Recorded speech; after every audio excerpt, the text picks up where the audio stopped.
everybody. Welcome to the Chad Benson Show. Live from the beautiful Emerald Isle. It's going to be a great, cracking day, I say.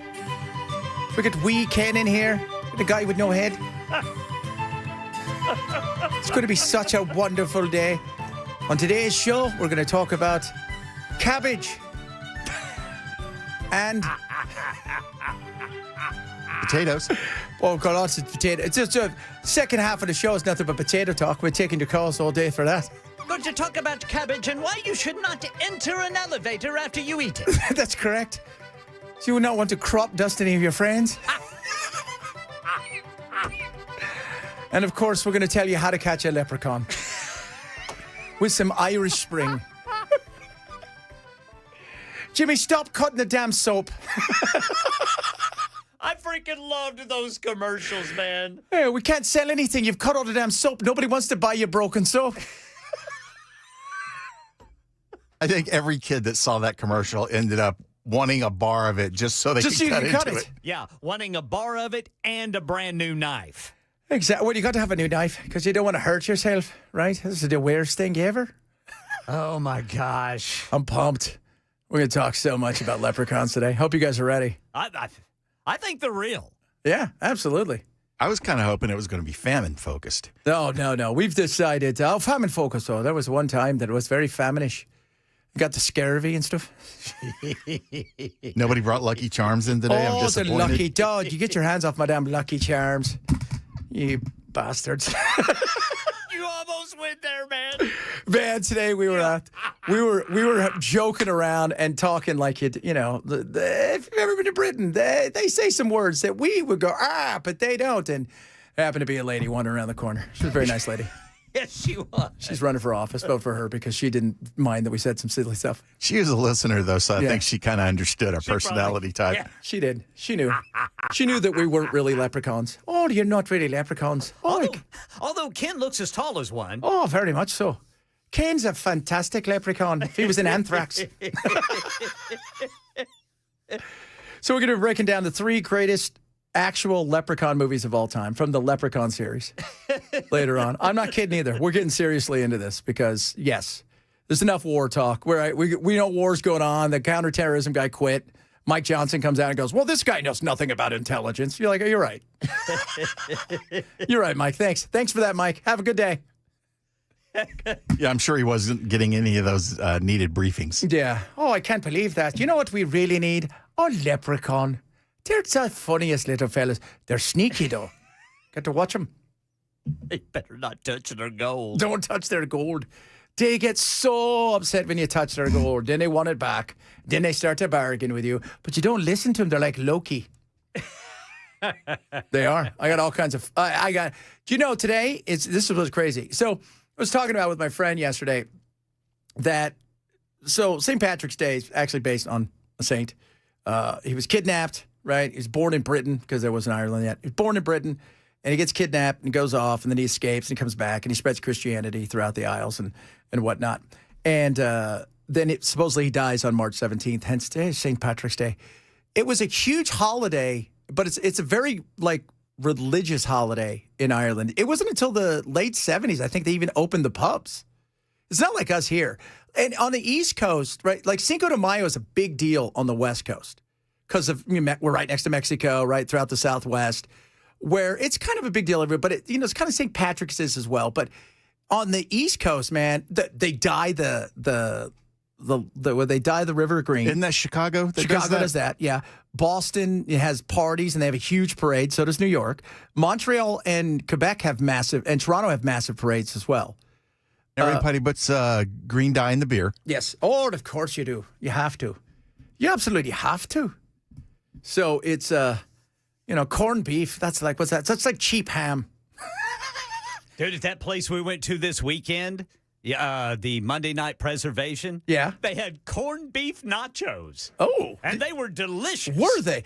Corned beef, my mom used to get into all this stuff. So like when we were kids, like tonight, I guarantee you my little brothers and sisters, they're all eating corned beef. Right? They're all going to hate it. They're all going to eat because my mom's not a good cook. and it's going to be oversalted, and the cabbage is. When's the last time you're like, I had some cabbage, it was delicious. You know when cabbage is good? When it's on stuff like maybe something else. I've actually got a cabbage salad in my lunchbox for today. But is it just cabbage? No. Yeah. I've got a lot of sauce on it. Yeah, I was going to say if it's just cabbage, don't go in there later in the afternoon. That comment was less information and more warning. That's right. It'd be foggy. Don't go into the newsroom. Why is Ken's newsroom fogged up? Because he's hotboxing himself. I remember whenever I used to bring hard-boiled eggs every day, people would open up the news booth door and just immediately think, man, Ken's farting. Have you tried the egg trick? Have you seen it? So you go and you run water, right, like on your faucet, like hard, and you hold the egg in there, and you let it just kind of float around it, and the water starts to go around it, and then slowly you take your hands away, and the egg just stays there while the water continues to come down. It's a trip. I'm starting to doubt your teetotal status. You know what? You can doubt me all you. Listen here, all right. The little guy told me it was all right. He's a wee tiny lad. He is a wee tiny lad. A wee, very wee lad. But on the East Coast, I found out today, which I knew it was I thought it was the second. It is the biggest holiday money-wise in New York City, as far as on a one-day thing. It's bigger than New Year's Eve. Interesting. St. Patrick's Day. Can you believe that? That is insane. That is crazy. Just think about all those people right now that are going to work today, and they're going to go, we're going to leave at lunch, and then they're going to be crap-faced by this afternoon. They are by now. They're day drinking. Of course there's day drinking. It's exactly what St. Patrick would want. Right now, the CEO of O'Charlie's is in his office with his fingers crossed. Yeah. But it's crazy because when I was in England, they didn't really celebrate. It wasn't a big deal. But when I was in Ireland, oh yeah. But it's more reverence and a little bit more religious than just, like we are just, because we don't care. Like even Cinco de Mayo, like, you know what Cinco de Mayo is in Mexico? It was the Battle of Pueblo. If people are like, it's independence. It's not. That's not their Independence Day. It's the Battle of Pueblo. That's all it is between the French and them. It's like, it's a minor battle that they're like, oh, this is great. I tell you what it is in Albuquerque. It's an excuse for downtown Albuquerque to sell booze and food. Yeah. Oh, absolutely. Ooh, and it was a fun time. Oh, God, yeah. It's just crazy. Because we've decided to take any holiday whatsoever, and we're like, what'd be great with this? A mattress sale and booze. Well, a mattress sale goes with anything. Yeah, you got to have a mattress sale. Well, you got to have a mattress to fall on whenever you pass out drunk. Everyone's like, please keep doing it with your happy St. Patrick's Day accent. It's a fantastic accent. I remember the first time I got called a C word in this accent. I thought to myself, ma'am, you are a sweet lady. So, cabbage and cornbread, Irish car bombs. Isn't it? How awesome is that? What's that? They have only the Irish. It'd be great, an Irish car bomb. Oh, yeah. Like you don't have it'd be great with this, a jihadi drink. Is that jihadi gin? Well, they can't drink alcohol, though, so it'd have to be something else. Yeah. Well, that would be. They're not supposed to, anyway. So that is so true, Ken, because I watched a video on YouTube last night about the underground sex trade in Iran and how many clerics go see prostitutes. Oh, yeah. They don't do that. Yes, they do. Do you remember when they got Osama bin Laden and they took out all the stuff? He had nothing. He had like 50,000 things of Viagra and all the porn you could ever look at. His computer was loaded with porn. Wow. Those guys don't. You know what they are? They're gangsters. They use religion and poor people and people who aren't really there and are desperate to do horrible things. That's what they do. And then they go back to they don't need 75 virgins or whatever it is somewhere else. They've got them right now. Yeah. Yeah. He's like, I got that guy to blow himself up for like 50 virgins. Phew, I got a deal. Oh, yeah, the Guinness thing. This is also the biggest day for Guinness. I think you know it. They sell, I think they say they sell 5 times the average on an average day. They'll sell 5 times that today. I'm going to go, on my way home, I'm getting me a pint. Oh, are you now? I love that Guinness. I was watching this Irish guy who's hilarious. He just screams, Kathleen! He's hilarious. What did he say? She goes, I thought you said you weren't drinking. He goes, those were beers. That's not drinking. That's a fair point. Yeah, I meant hard alcohol. She goes, but it's 9 a.m. Correct. I told you I wasn't going to drink till later. Oh, good God. We're going to have so much fun today. It is Hot Take Tuesday. Got a lot of hot takes. Hot Take Tuesday. And we are gonna break down the Leprechaun movies, because if you guys have never seen the Leprechaun movies, first I've of all, never seen one, man. they are great. And when I explain them to you, you're gonna be like, I don't know how they didn't win an Academy Award. Oh, I'll tell you. I'll tell you why. Because they were too awesome to win an Academy Award.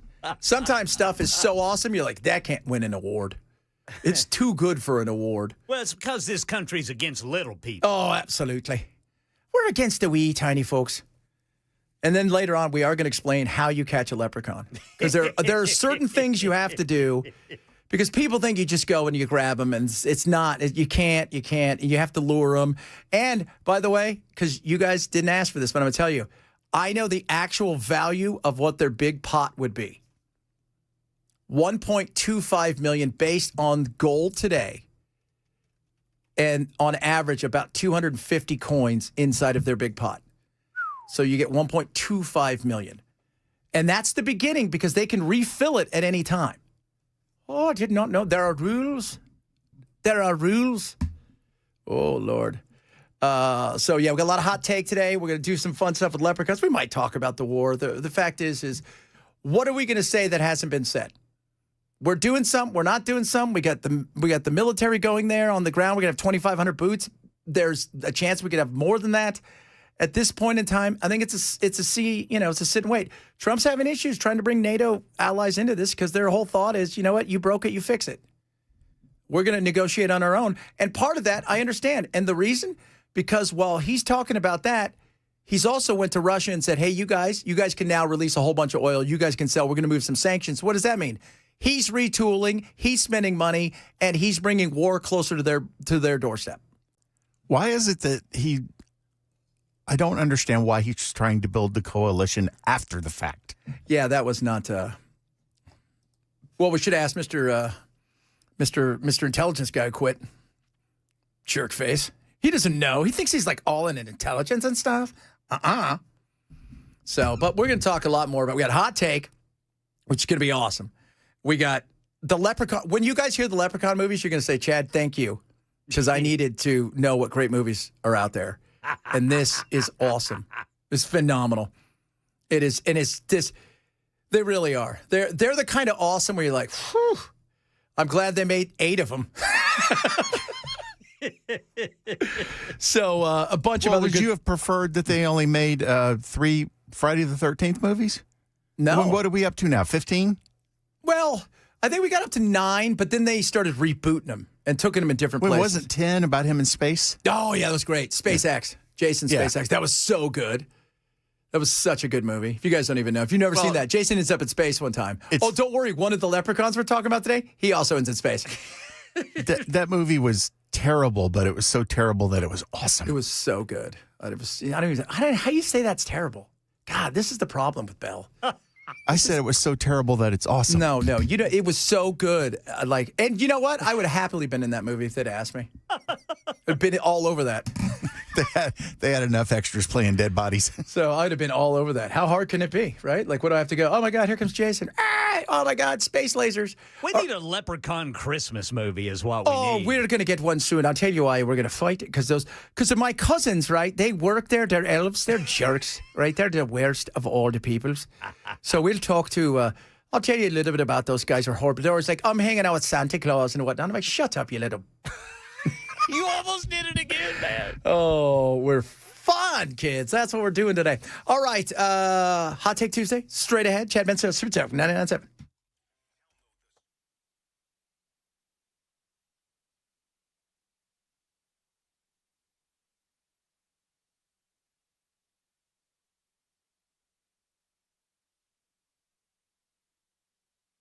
Get Super Talk 99.7 WTN from the App Store today. Prize Picks. Let me tell you how awesome Prize Picks is. They got amazing promos that go on all the time. You guys tell me they got Taco Tuesday with big deals going on today, but it's America's #1 sports pick app. You were choosing based on players, not teams. And you're picking more or less based on the projected stats. And you set a lineup by setting 2 or more players up to 6. You win up to 2,000 times your money. It is amazing. And you know the games. And here's the other thing. You can go, it just doesn't have to pick a sport. No, you can go cross sports. You can pick soccer, baseball, hockey, cricket, basketball, you name it. You can go across the sports. It's all there for you. And all you do is pick more or less based on those stats. Now, here's another beautiful thing with Prize Picks. They have stacks. They have injury reboots. And you got early payout. And then on top of all of that, you're going to get an extra $50 in lineups when you play your first $5 lineup. So you download the app today, use my code Chad. The minute you play that first $50 lineup, immediately in your account, another $50. So you play that $5 lineup, $50 in lineups right in your account. Boom! That simple. Win or lose guaranteed after you play that first $5 lineup. So what are you waiting for? Download the Prize Picks app today. Use my code Chad to get $50 in free lineups and play your first $5 lineup. Prize Picks. It's good to be right.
We got traffic problems out there, boys. Downtown blocked due to a bar fire, at least a reported fire. It's going to be Broadway between 4th Avenue and 2nd Avenue. Firefighters have responded to Kid Rock's bar. In Pleasant View, we've got 24 westbound completely shut down because of a crash. That's a 74-minute delay. Over by the airport, a crash. 40 eastbound at Briley Parkway East. And the nation's top counterterrorism official, Joe Kent, resigning. He says the president was tricked into going to war against Iran. Details at 12:30 on Super Talk 99.7 WTN. He's weak. Everybody knows he's weak. I don't even know who hired him. I didn't hire him. It was somebody else. He came on his recommendation. That loser's fired too. Weak. So there's a fire in front of one of the bars that's probably getting taxed 75,000 times what they should have been. Save the alcohol. Yeah. Yeah, firefighters have responded to Kid Rock's bar Yeah, downtown. he's all, slow down. It's okay. Don't run. We'll be fine. No tax bill in this. Burning it down for the insurance. That's right. Oh, kids, it's Tuesday. On Tuesdays, we have fun doing fun things like Hot Take Tuesday. All right, Hot Take Tuesday. We do hot take stuff on Tuesday. We're going to start with Beltanica. Vacations where you actually go out and you travel away from your home are more stressful than they're worth. Sometimes, yeah. Yeah, I would say Always. that. I would say that. And if you have kids, it's, this, Ken, man, Yeah. you have kids, it's just the adventure, just packing is an adventure. Yeah. And then getting somewhere, it's like you need a 10-day vacation. You need 7 days Yes. where you do your vacation, and then you need 3 days to recover and to watch your suitcase sit there with all of your clothes for the next 6 weeks. And no matter what happens, you either have to do 2 weeks worth of work before you leave, or you do 2 weeks worth of work when you get back. The work doesn't go anywhere. You just have to do it in a condensed period of time. Right. Yeah, that's fun. That's fun. No doubt about that. All right, Ken, what you got for us? Drivers who back up half the county because they wait too long to enter a roundabout like the one over here by us Oh, the naked boat. need to pull over, toss their keys in a storm drain, and just walk home. That's right. But pull your car all the way over. Yes. Just don't. If you don't know how to drive through a roundabout, don't drive where there is one. I don't know how many times I've sat behind people at that roundabout up there at the naked statues, and they're waiting for the car on the other side of the roundabout to go through before they go. They don't realize that you're just supposed to keep going. Yeah. These are people that can't function without directions from something like a stoplight. It is you know what? Where because I love roundabouts are fun. I lived in Europe and England, by the way, is where I lived. I lived in a place called Camberley when I first moved there. It is the home of roundabouts. Ah, So okay. they have virtually no stoplights anywhere. And it's awesome. But if you have no idea what you're doing, just don't. Just go take the long way, because I don't want to be caught up in your mess because you can't figure it out. Right. Right? It is so frustrating, man. No. I mean, you're sitting behind somebody, and they're waiting for all the cars to go by, not realizing that it's never going to stop. Yeah. In response to this, I gave Ken a horn idea, a way to change his horn.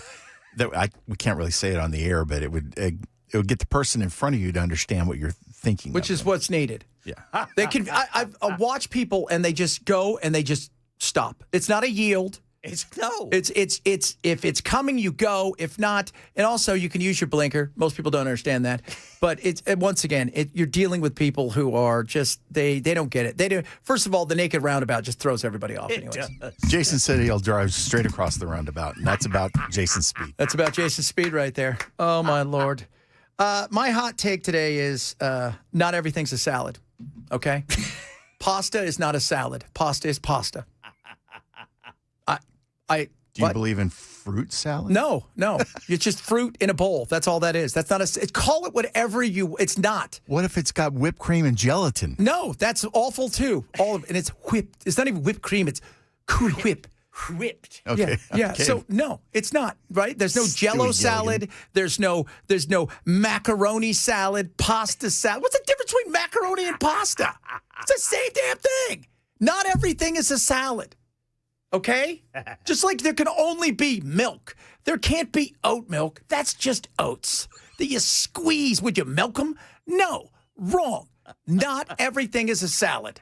Okay? I didn't know milk came out of nuts. I didn't know either, but now they do. So you can get oat milk. This show is educational as well as funny. Yeah, there you go. That's what you guys are learning today. But not everything's a salad. Somebody gets, it's a pasta salad. No, it's just pasta that you put other crap on.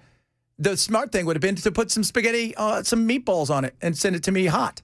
You fool. It's a spaghetti salad. Yeah. So, yeah, there you go. Spaghetti. If you want to call that a salad, fine. But the reality is cold noodles is not a salad. Stop being lazy. Okay? Stop being lazy. Go make me a chef salad. Ladies, I'm saying if you were to do that. Oh, Chad, I can't believe you said that. Coming up. Is it a great movie? I think they are. Are all three of them great? Oh, all three of them have something to give to America. And I think they should be in the Smithsonian. We will talk about it. And we're also going to talk about how you catch a leprechaun. Because that's what we do here. Chad Benson, Super Talk 997.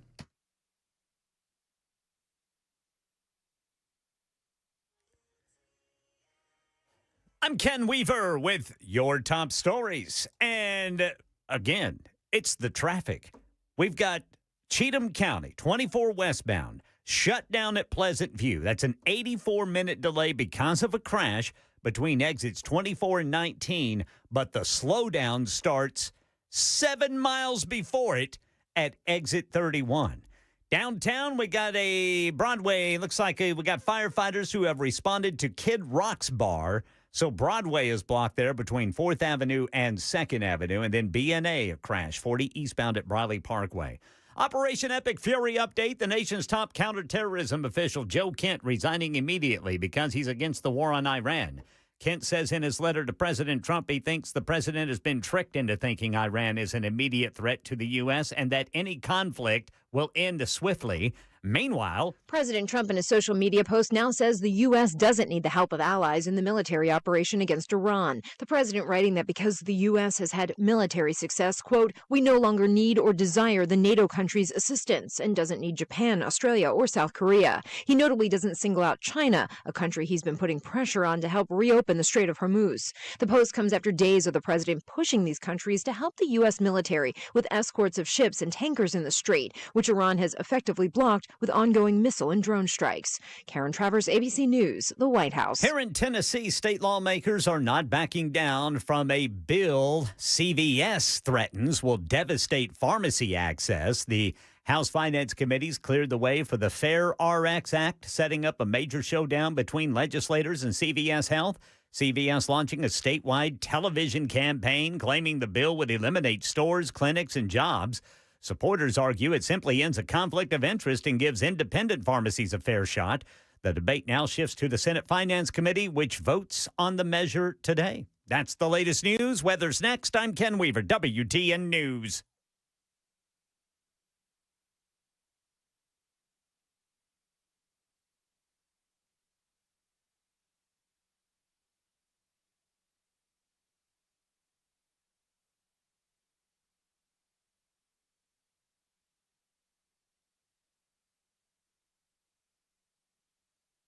Before First Alert meteorologist Melanie Layden. Still chilly today with temperatures in the upper 30s to low 40s. But we will see more sunshine today than yesterday. Low temperatures getting down to 20s overnight. We do begin a warm up tomorrow, though. Temperatures back in the 50s. We'll be in the 70s for the rest of the week. And believe it or not, the 80s make a big return by the weekend. All right, guys. Speaking capital management, I want you guys to write this down. 615-488-9303. You're going to call them, get your free financial personalization. They're going to go through everything for you, a consultation about everything when it comes to your finances and your retirement, right? So whether you're in a situation where, you know, you're good maybe with your money, but you need help with taxes, healthcare, things of that nature, they've got you covered. Maybe you need all of it. They've got you covered. Maybe the tax side of stuff, you know about the One Big Beautiful Bill. You've heard about some of the opportunities, but you're not quite sure. Why not take it to somebody who knows exactly what they're doing and cares? And that is Beacon Financial. They're local. They'll sit down with you. They'll show you all the things they can help you with, from the dollars and cents of your retirement and investments, from long-term care, taxes. You're talking about estate planning, healthcare. They can do it all. So get your free personalized financial consultation for Beacon Capital Management today. 615-488-9303. 615-488-9303. Online at beaconcm.com. Beacon Capital Management. This is a paid placement.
This portion of the program is brought to you by NCA National Certified Alarms and Long-Term Contracts, license number 645. All right, boys, are you ready? Let's hear it. So, we'd like to know from you guys if you've ever seen some of these movies. I'm sure some of you had because you also have phenomenal taste in movies, much like me. There are 3 movies I chose. So, there was a bunch of Leprechaun movies. People probably tune in and go, what the hell are they talking about? Leprechauns? Yeah, that's right. There's a bunch of Leprechaun movies. And Warwick Davis played the Leprechaun in most of them. They did 2 other ones in the last couple of years, but he didn't play in it, which kind of sucks. But there was apparently I don't know. They fought over something. I don't know if he was also feeling well because he's been around for a while. But he's a little tiny guy. He was what's his name? The guy we talk about all the time. The most famous of the tiny guys. Oh, you're talking about the Ewok in... No. The guy that is a big star now. What's his name? Oh, Dinklage. Dinklage. He was Dinklage before Dinklage. He was in Willow. He's in all these things. So he did 3 movies. Now, the first movie we're going to go over today happened in 1993. Okay? So, mind you, this guy goes to Ireland, comes back with a suitcase full of gold and a little guy with him. The movie happens to star somebody who would go on, and let's just say she'd have some friends. And it was her first real starring role, Jennifer Aniston. The luck of the Irish is being packed and shipped to a little town in South Dakota whose luck may have just run out. My ear! He got my ear! You got the back door, right? Ow! Look out, it's in the cabinets. Toward the basement. We're like really scared. Hello? I need the police. This is an emergency. Leprechaun. It's out. It's out of the crate. Oh, it's out of the crate. Get out of the crate. So this was a little bit more scary-ish. Like they tried to be a horror movie, and it cost $900,000, made $9 million bucks, and it's so awful. It's great. It is phenomenal, and they tried Plus, to take it. It has Jennifer Aniston's original nose. Yes, it does. It does. It does. It has exactly that. She has little curves in this too, right? You know, so this was Jennifer Aniston's first big role at it, and man, it was exactly what you thought it was going to be, right? So they bring him back over here, and he's just full of piss and vinegar, and he's doing his stuff, and they don't care about the gold. They just want to escape his wrath because he's a mean little SOB. Now you're thinking, Chad, it can't get any better than that. Oh, it can, because you see, they've done a bunch of these, but we jump forward to number 4, and this is when they decided the best thing for us to do is apparently put him in space. Small though I am, mighty is my spirit when bloody battle calls. Come at me with what you will. Shoot me. Stab me. Kill me 100 ways. Take this bastard out! Still I fight on.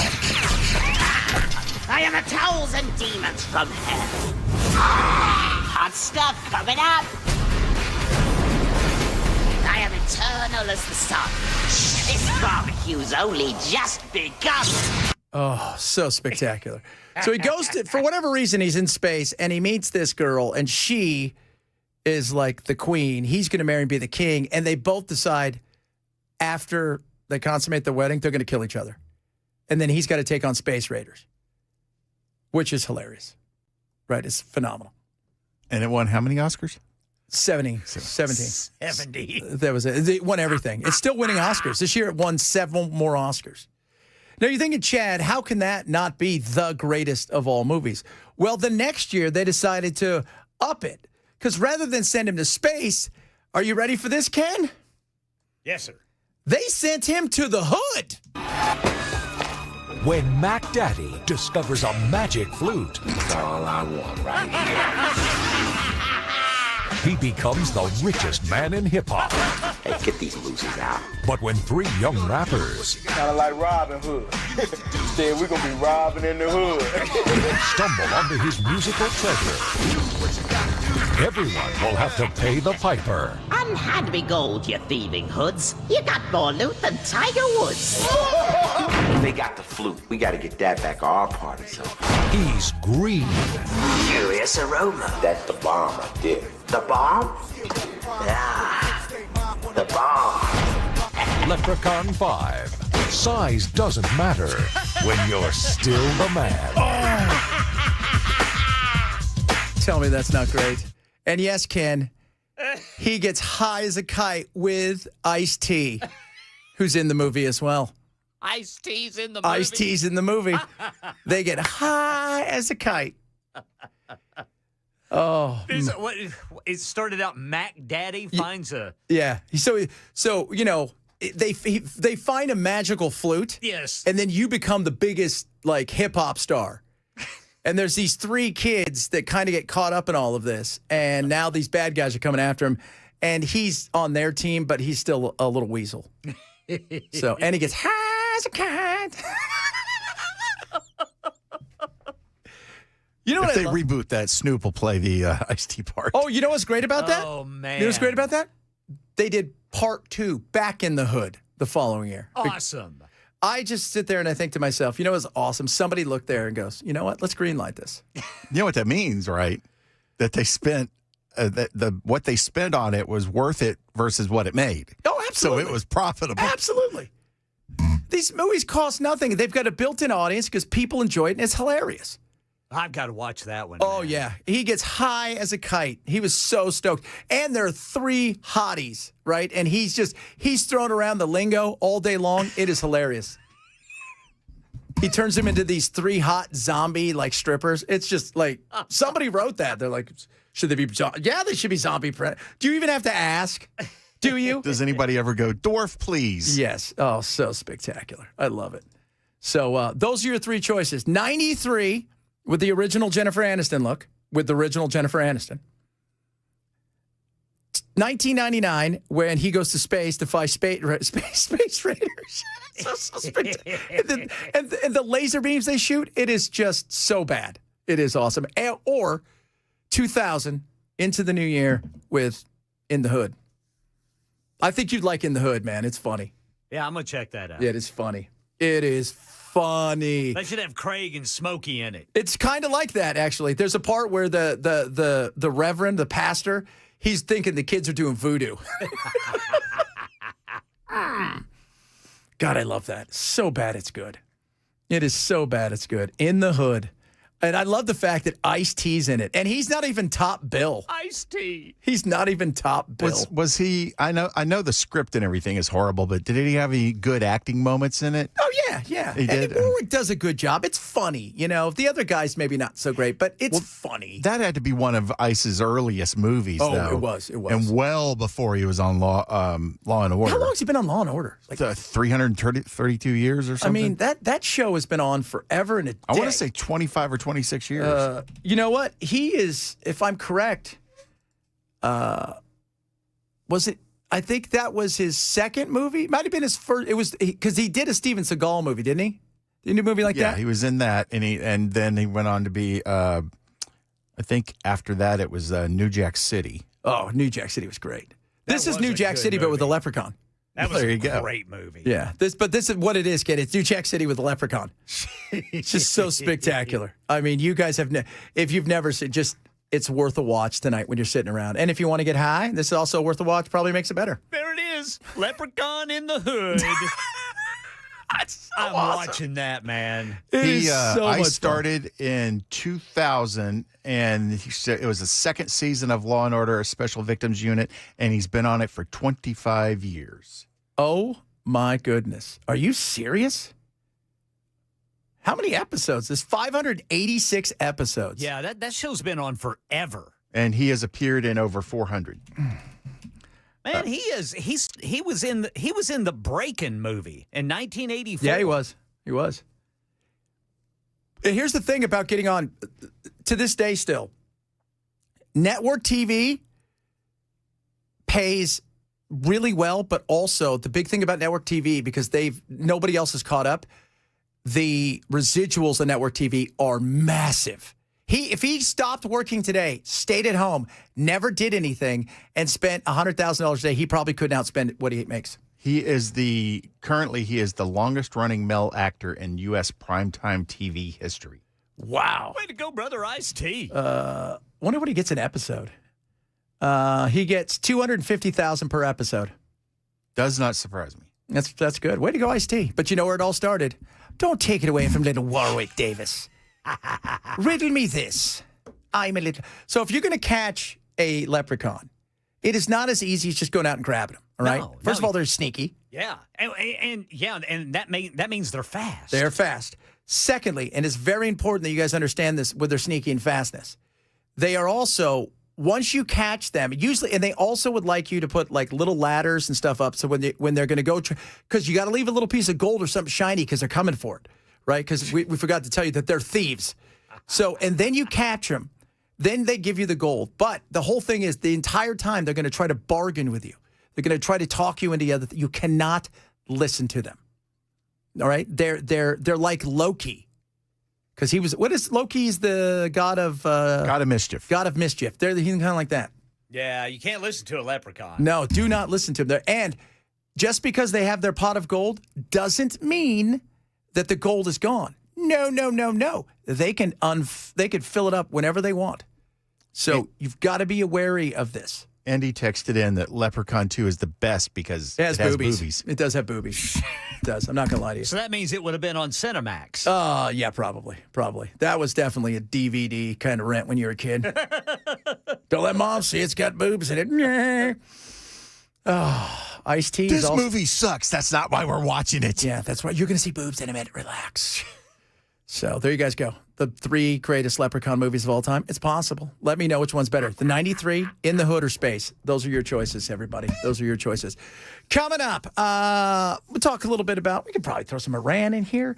I want to talk still more about the battle going on with CVS. I watched that commercial last night. Oh, that commercial was like, yeah. Jim was going to go at midnight to get his kid some sniffling stuff, but now CVS is closed and Jim can never get his kid any medicine. I'm like, crap. And the people that make Afrin have now gone out of business. Yeah, all because of CVS. I'm not quite sure I buy that. We'll talk about that amongst other things. Chad Benson, Sip It Tap, 99.7.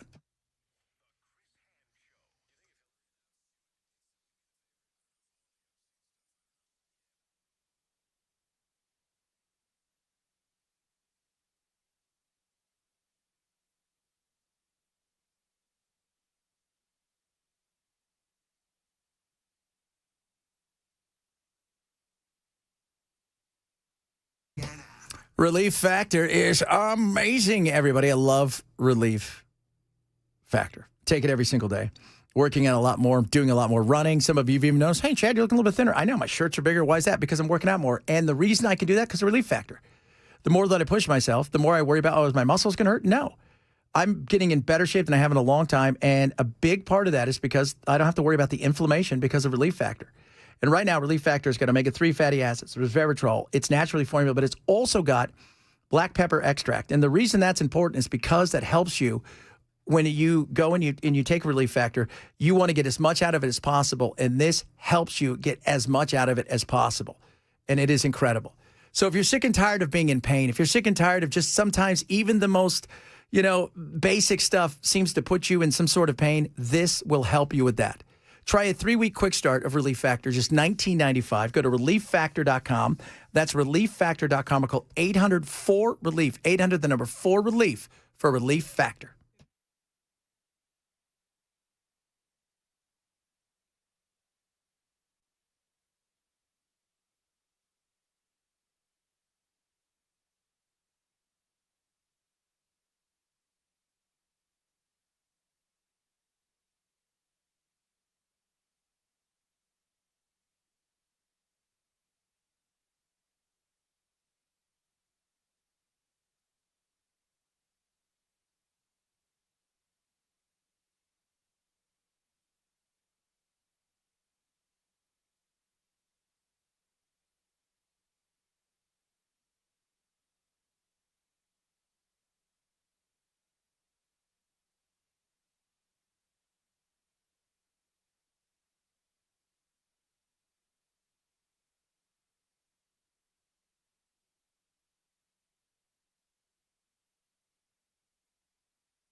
All right, drivers, we still have a 70-minute delay, 24 westbound through Cheatham County due to a crash there at Pleasant View. And President Trump suggests maybe we should leave NATO. Details at 1 on Super Talk 99.7 WTN. He's going to leave NATO. He's always threatening to leave NATO. Isn't he? I feel like he has been. But he's upset because nobody wants to play in any reindeer games. So, you guys don't want to help? No, we don't. We got enough problems. First of all, we're not you. No, you're not. You're not. Like, what's England going to do? Send over a ship from the colonies? Hello, everyone. We're here. It's me, Admiral Fliftonbottom. No. I mean, the French are kind of trying. But, I mean, what? Again, why we didn't think this through. I'm just saying. Hey, do you think anybody's going to help? I would probably ask. Nah. We'll ask later. We'll ask later. So that'll be very interesting to see if we'll talk a bit more about that. So I watched that commercial, that CVS commercial came on last night. I watched like 2 or 3. It's terrifying. Oh, it is. It's just like, it's raining outside. The guy's been working all day, right? And he's in a coal mine that doesn't exist here.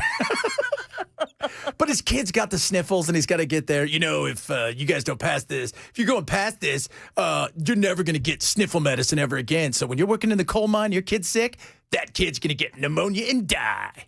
CVS. Because we weren't allowed to set our own prices. It is. And the way that they're going to pitch this is, well, CVS is going to leave, and you guys are never going to have medicine. Really? I can't have medicine? Let's see. I can go to Walmart.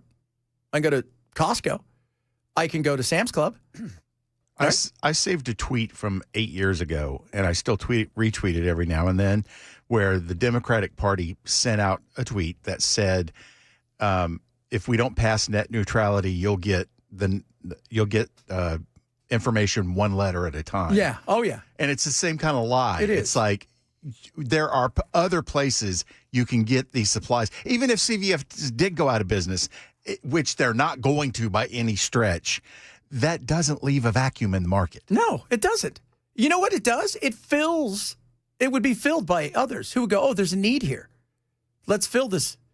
What they're trying to do is hold on to their monopoly, their dominance of everything. That's what they're trying to do.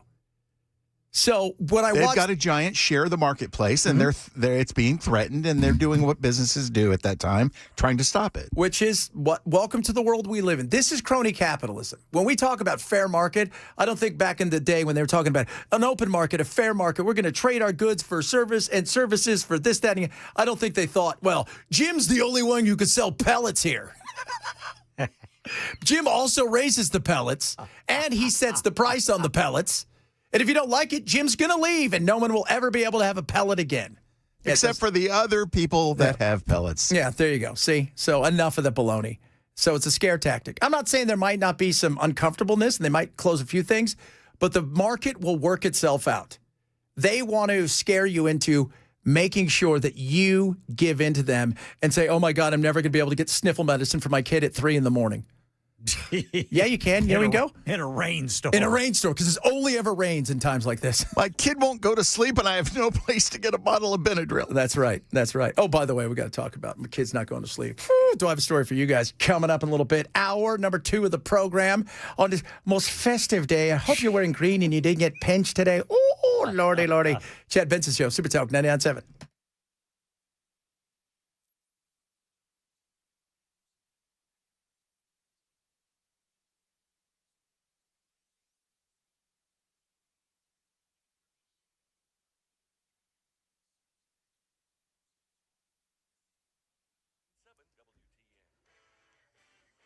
One o'clock on the dot. I'm Ken Weaver with your top stories. Again, drivers, we got a 60-minute delay. That's an hour-long delay if you're driving 24 westbound through Cheatham County. A crash has shut it down right there between exit 24 and exit 19. The slowdown starts at exit 31. Operation Epic Fury update. President Trump says NATO's making a mistake in not helping the U.S. in reopening the Strait of Hormuz, adding he may rethink the U.S. relationship with NATO ABC News senior Pentagon reporter Luis Martinez tells us what happens if President Trump decides to leave NATO. If the United States were to leave the NATO, it would be a whole entire formal process. This is not something that can be decided by the United States, but by the president alone, because this is something that was a treaty that was ratified by the United States, the North Atlantic Treaty, and that's how the United States is a member of NATO. So probably we should take it right now as bluster, but in the real practical terms, it would be a very difficult thing to accomplish. It would take some time. It would not be immediate. President Trump in his social media post says the U.S. does not need the help of allies in the military operation against Iran, nor does the U.S. want it. By the way, some breaking news now. Looks like United States Attorney General Pam Bondi has been subpoenaed by the House Oversight Committee to testify on her handling of the release of the Epstein files. And Tennessee U.S. Senator and Republican gubernatorial hopeful Marsha Blackburn joins WTN's Matt Murphy show this afternoon. Earlier today on Fox News, Blackburn blasted Democrats for filibustering Department of Homeland Security funding to force Republicans to agree to defunding ICE. They own this. They need to stop it, and they need to act like an adult and come to the table and vote to defund DHS. Then if they want to go talk about ICE and other things, fine. House Minority Leader Hakeem Jeffries is encouraging Democrats to get behind a petition to fund DHS except for ICE, but it's unclear if it'll get enough signatures. By the way, Marsha Blackburn to be on with WTN's Matt Murphy today at 3:45. Here in Tennessee, a major prescription drug bill advancing despite warnings it could shutter more than 100 CVS stores statewide. Lawmakers have unanimously approved funding, moving forward, the Fair RX Act, which would require companies like CVS to separate their pharmacy benefit manager operations from their retail pharmacies. Supporters say the bill is designed to create a level playing field for independent drugstores. They say it's good for consumers. CVS argues it would instead force widespread pharmacy and clinic closures across the state. The next step comes today when the Senate Finance Committee takes up that measure. That's the latest news. Traffic and weather next. I'm Ken Weaver, WTN News.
Hello, everybody.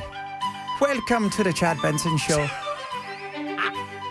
Chad McGillicuddy here today, along with Belle McDonald and Seamus Ken O'Leary, to bring you the news and the booze.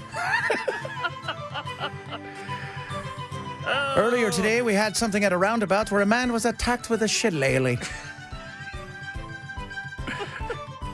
Oh, Lord. Oh, that is just crazy right there. And you can see the statues, shillelaghs. Oh, that's right, the shillelaghs. And, of course, the most pretty women in the history of mankind are the Coors sisters. Have you ever seen them? No. Oh, they are gorgeous.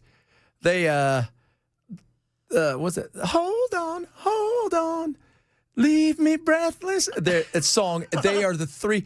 It's three smoking hot chicks and their brother, who was told he had to be in the band so they couldn't travel the world and get pregnant. You know who wrote that song? Me? Mutt Lange. Oh, did he now? That Mutt Lange always gets the best, doesn't he? I tell you what, that's crazy. So the. Oh, well, you want to do some river dancing? Well, maybe a little bit later. Patrick! Patrick, what are you doing over there? What was it? Do you remember the river dance, how big it was in like the 90s? Was it Michael Flatley? Michael's not Flatley. He's dancing around. He's a good lad. I mean, they actually had that thing on tour, and it was selling out amphitheaters. It's still out there, isn't it? I'm sure it is. Yeah. I saw they had remember how they had the Pavarotti in them, like the four tenors? They had the Irish chick. Was it four tenors? No, it was three tenors. Was it three? I don't know. Pavarotti was a big lad. He could have been far. Pavarotti and the two other guys. So, yeah. Pavarotti, hold on. It was Pavarotti. It was Domingo, Placido Domingo. Yeah.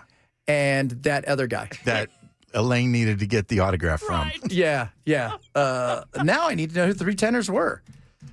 Jose Carreras. Yeah, Jose Carreras. I remember him. He did Feliz Navidad. Oh, that was the wrong guy? Oh, that is so funny. I know, the leprechaun thing from Alabama. I've got it right here. It's pretty funny. I remember it.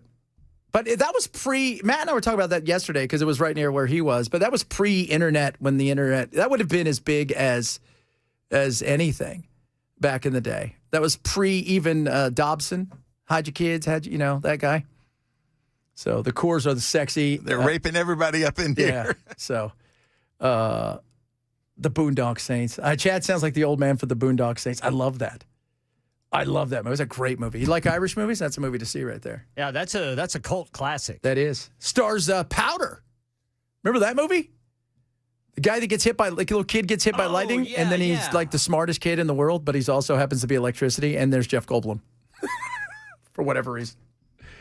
Oh, my Lord. Oh, my Lord. I want to know where your gold is at. I bet you do. The U.S. carrying Marine ground troops to the Middle East. They are off Singapore. We're tracking them, 2,500 of them. I don't know what they're going to do. My assumption is you're not sending them there to do nothing. But how big is this going to get? And how much has gas gone up, Ken, in the last week? Do we know? Here in Middle Tennessee, let me bring that up. I know that yesterday it was up 83 cents since last month. Yeah.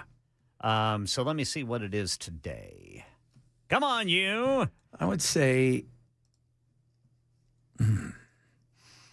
it's up, like 70 cents, 60 cents? All right, so here in Middle Tennessee, the average is $3.65. This is according to Gas Buddy. Okay. It's up 5 cents since yesterday, 38 cents since last week, 95 cents since last month, and 90 cents since last year.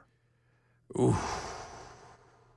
Now, do I think that it is going to last? No, I don't. Do I think it could be here for a while? Absolutely. So we got Brent crude over 100. You've got just, the WTI, right? That's West Texas and stuff. You get it's sitting in and around 100, between 95 and $103, depending on what you're looking at.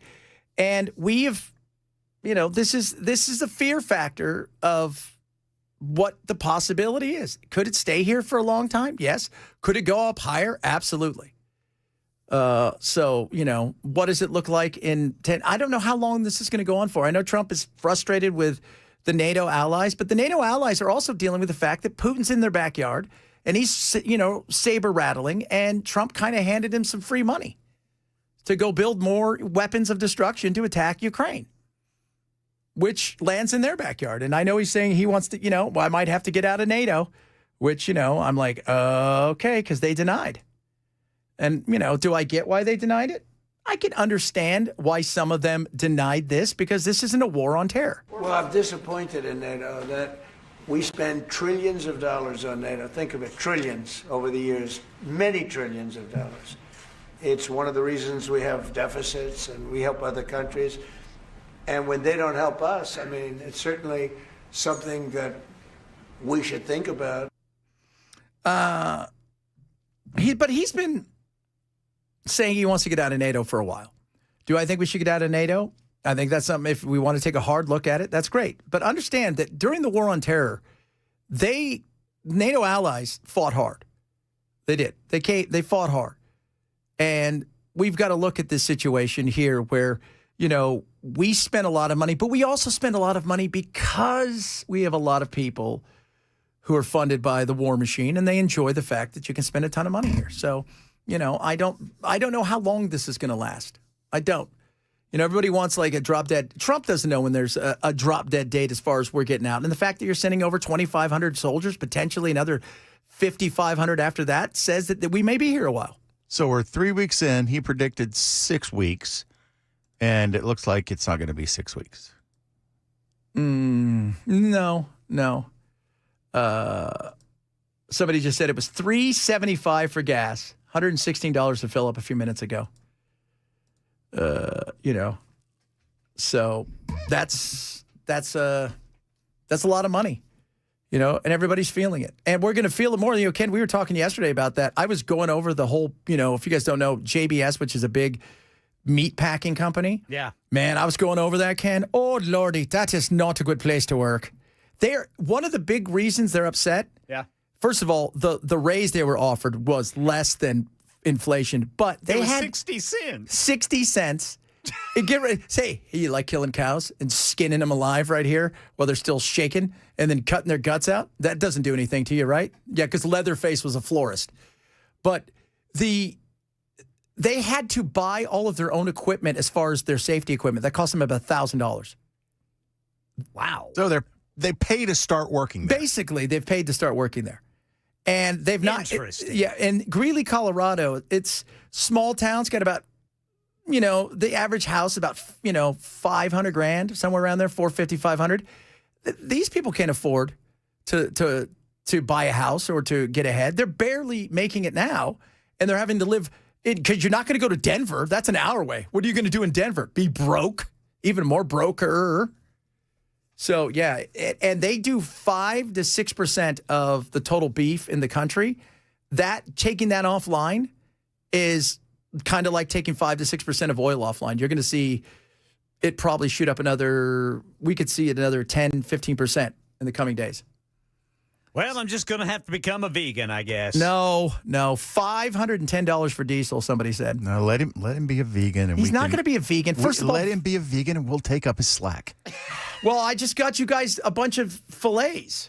Oh, I guess I'm not going to be a vegan. You could pretend that they're like, oh yeah, look at this. This is a carrot. Well, they fed them plants. They did. That's the way I've always looked at it. The animals I eat the fruits and vegetables I need. $160 to fill up a 3/4 ton diesel. Goodness. Holy mother of goodness. $5.39 Jolton for diesel. Filled up my box truss. Diesel, 40 gallons, $203.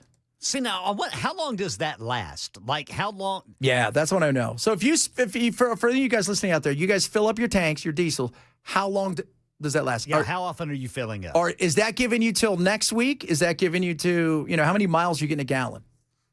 Because that's a I remember that's when a hit. Gas got up super high, when Biden doing his thing and, the whole war and when you go to the store, right, or go to the, to get gas, and they have those little stickers that said, I did that. And I remember having to fill up, because I lived so far away from work, like 3 times a week. And it was costing me, basically $1,000 a month almost to drive. That was crazy. So 21 miles a gallon, city, 15 on the highway. A day. Somebody said a day. Good God. So, whew. Wow. Whoa. My goodness me. So, and every time it goes up X amount, right? So if the next thing is it gets to $1.10, because $100 staying at $100, we're probably going to see close to $4 gas. If it gets to $1.20, you're looking at $4.50 on average. And if it gets to $1.50, you could be looking at $5.50. I don't think it's going to get there, but you never know. Didn't it get there under Obama at one point? Yeah. That was crazy. That was fun. Let's not do that again. See here, a guy says, I'll drive a 2020 Western Star. That's a burger from Carl's Jr. With a Detroit Series 60 diesel in it. I spent $3,500 a week driving 2,000 miles. Holy mother of goodness. So, and when you hear that stuff, you know what you think, people? All those things that are being delivered by these amazing men and women, those things are getting more expensive to us because of the cost to get it there. Whew. That is insane. $180 for 380 miles. Ken, this is why. This is why you have the Elantra. That's why I got that Elantra. What's that thing take to fill up? Let's see. How much did it cost me yesterday? I want to say it's right around $30. Okay. It's in between $25 and $30. At yesterday, it was like $3.27 a gallon. It holds about 11 gallons. Okay. So it wasn't completely empty when I filled it up, but I was down to like only a couple of bars left. I don't know how many gallons I had in it. I'd have to get the receipt, but yeah, I'm going to say at least $30 to fill up. What about you, Bell? I filled up on Saturday or Sunday, and it was $3.29 a gallon at Kroger. I used my points, got it down to $3.09, and I think I paid $34. Oh man, 32 or 34. That is. Mine will last all week. Yeah, yours will last all week. Mine will last about 10 days. Yeah, mine will last for, because we don't drive anywhere. Phenomenal. I'll just let you guys know. I filled up pre-war, so this will be a sticker shock when we go and do this again. So just let you guys know. You know what's crazy? Do you guys remember, every one of you listening who's ever had a vehicle, when you had a cheap vehicle, did you ever have a car where the gas thing didn't work and you had to always measure your miles? Yes. Oh, God, wasn't it great? Yes. Like, that's how I learned math. I was like, all right, I got 143,000 miles. I just filled up my tank, and it was 86 cents a gallon. I got 12 gallons. It goes 20 miles. I have 360 miles. All right, cool. We're good.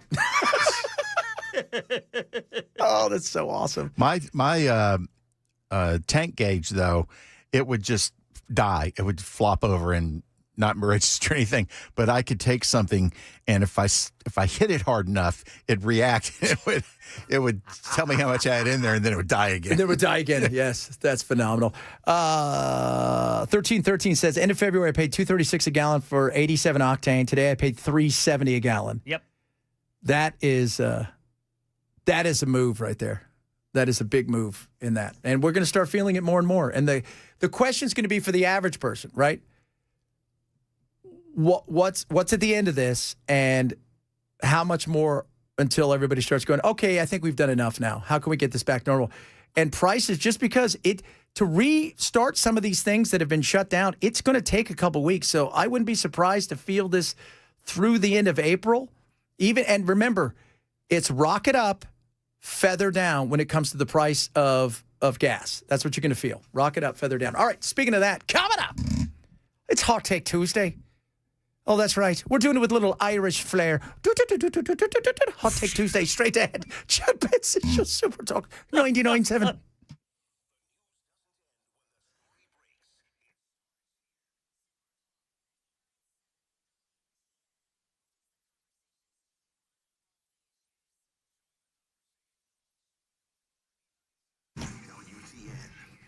Bulwark Capital is having a big webinar, and they do this a few times a year. And this is a great way for you to find out who they are, and this is, what they're about. And so this one is a webinar. It's called Cutting Through the Market Noise. My buddy Zach leads it. It is awesome. They're going to talk about AI. What kind of impact could it have? Should there be a pop? They're going to talk about tech, crypto, because a lot of people ask about that, but also what it is they do. Lower risk, lower cost, so volatility. It's all about risk management. Also, through the way that they, talk about their fundamentals and the value investing they do and how they do it on a global scale rather than just looking at a singular market. It's absolutely free for you. It is happening on the 2nd of April, so that's coming up. It's 5:30 our time. Takes about 30 to 45 minutes. And as my buddy Zach always says, you come, you learn a little something. We're not going to bug you on a Saturday, and away you go. It's that. If you want to talk more, that's easy. It's no hard pressure, none of that stuff. Sign up today for Cutting Through the Noise live webinar, April 2nd, 5:30 our time. Go to knowyourriskpodcast.com. That's knowyourriskpodcast.com. KNOW-riskpodcast.com. Investment advisors served off through Trek Financial LLC, an SEC registered investment advisor. Investments involve risk, not a guarantee. Past performance, not guarantee future results. Trek 2648.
Still a 60-minute delay westbound 24 through Pleasant View in Cheatham County. And now we got a crash over here on the South Loop going westbound there at exit 210C.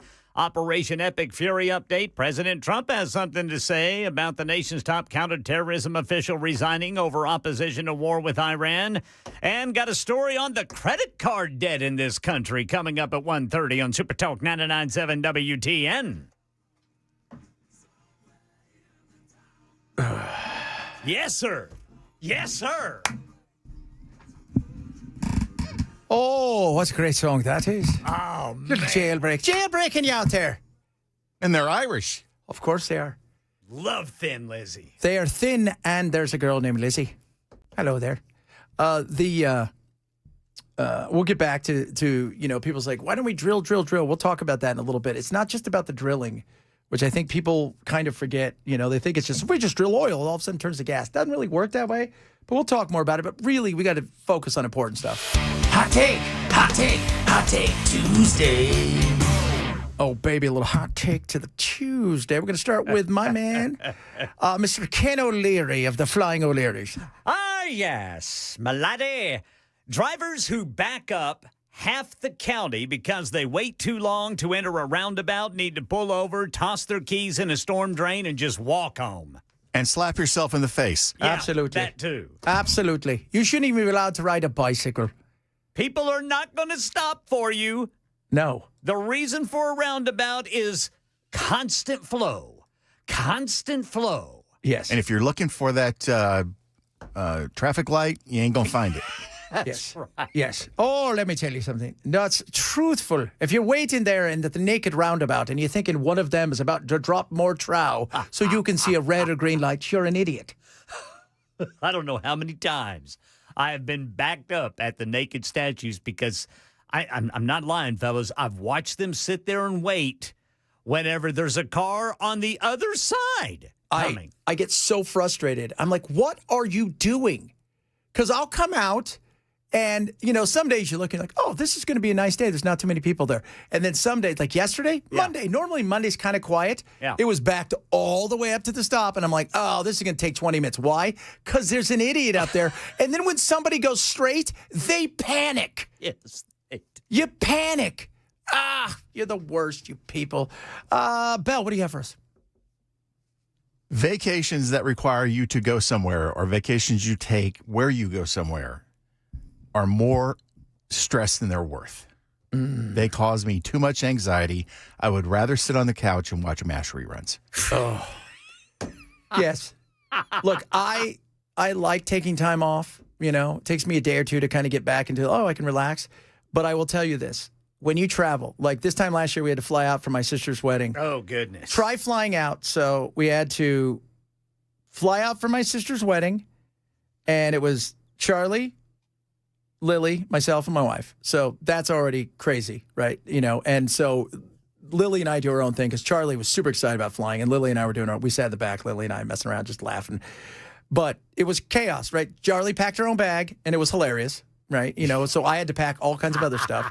My wife overpacks. Then we fly out there, and it's already chaos because then we have to go to San Diego to pick up my son. And that's also chaos. And by the time I get back, which was, hey, how was your time off? It was awful. I got in Sunday late. I slept for an hour and a half. Then I went right back to work. You need 10 days off for a real vacation, 7 of which is the chaos that your family wants to go and do, which, by the way, you can't take away those memories. They're awesome. That being said, there is this kind of like, I'm exhausted when I get home. Yeah. And I just want to rest. Yeah. You need a vacation from your vacation. Yeah, exactly. Yeah. Is there really any such thing as a relaxing vacation? Yeah. When you're a single person and you're going to fly with your buddies somewhere and you're going to go chill on the beach or do whatever it is you do. Bingo. And you've got nothing. Now, those memories, they're okay. They're fun. I remember that. But I love going places with my kids. And like things like that are awesome. But it is it's exhausting. But, you want them to have those experiences and see things that they're not going to be exposed to on a regular basis. But it's life draining. It is so draining. It is so draining. All right. For me, I just want to tell everybody this. Pasta's not a salad. All right. Fruit is not a salad. Not everything is a salad. Right. So when you hand me something and it's cold pasta, and because they happen to be different colored pastas too, it's a red one, a green, it's pasta. It's not. You've just thrown some vinegar and some other stuff on top of it because you're too lazy to make spaghetti and meatballs like a normal person. And by the way, pasta salad, macaroni salad, what's the difference? It's a salad with noodles. It's just noodles. So to qualify as a salad, does it have to have lettuce in it? It needs to have lettuce only. Maybe if you want to throw some meat on it, I'm totally fine. That's a salad. Tomatoes? Tomatoes. Cucumbers? You're weird. How about cabbage? Oh, yeah, well, is it all cabbage? Because if it's all cabbage, that's just farty. I mean, gross. Farty. It's a little all farty. that is gas. That's all it is. That's all that is. But still, giggity indeed. That's not a salad because I go to the store. My wife's like, do you want pasta salad? I'm like, it's not a salad. It's not. That's just pasta that somebody cooked. And they're like, what are we going to do with this? I don't know. You know what? Rather than make good stuff like spaghetti and meatballs, let's ruin it. and put crap on top of it. Ah, jeez. Oh, lordy, lordy. All right, coming up. We got to talk about this. Normally, I don't talk about this stuff, but because what she said was hilarious, we're going to talk about it, among other things. Straight ahead, Chad BENSON, Super Talk 997.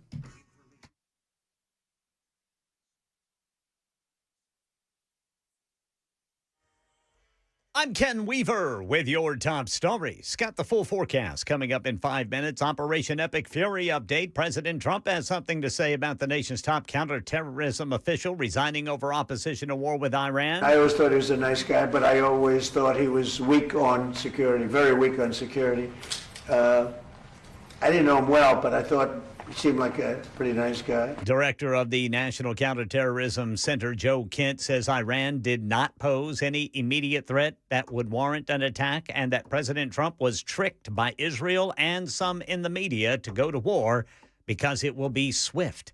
Attorney General Pam Bondi's been formally subpoenaed by the House Oversight Committee to testify about the Justice Department's handling of the Jeffrey Epstein files. The subpoena, issued today by Chairman James Comer, requires Bondi to appear before a deposition on April 14th. Credit card debt becoming tougher for Americans to eliminate, according to analysis from two consumer groups. A new analysis from two groups, the Century Foundation and Protect Borrowers, finds that a record 111 million Americans, so that's about 40% of all U.S. adults, cannot afford to pay off their credit card bills every month, meaning they are always carrying a balance.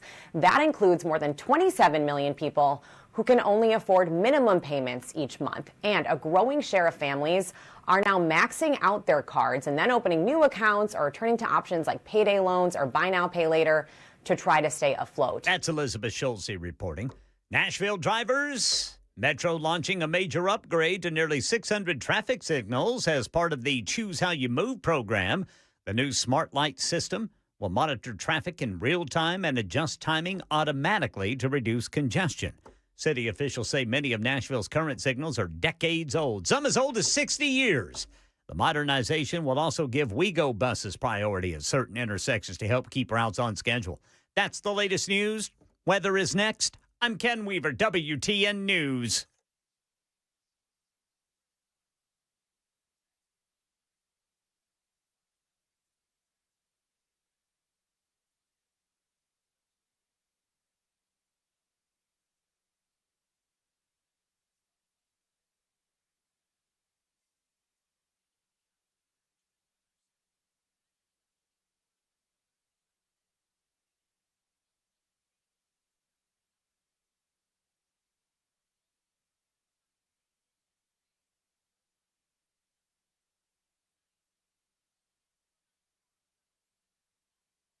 It'll be in the 70s for the rest of the week, and believe it or not, the 80s make a big weekend. So, kids, Wellness Institute of Nashville. Dr. Mitchell's my doctor. He should be yours as well.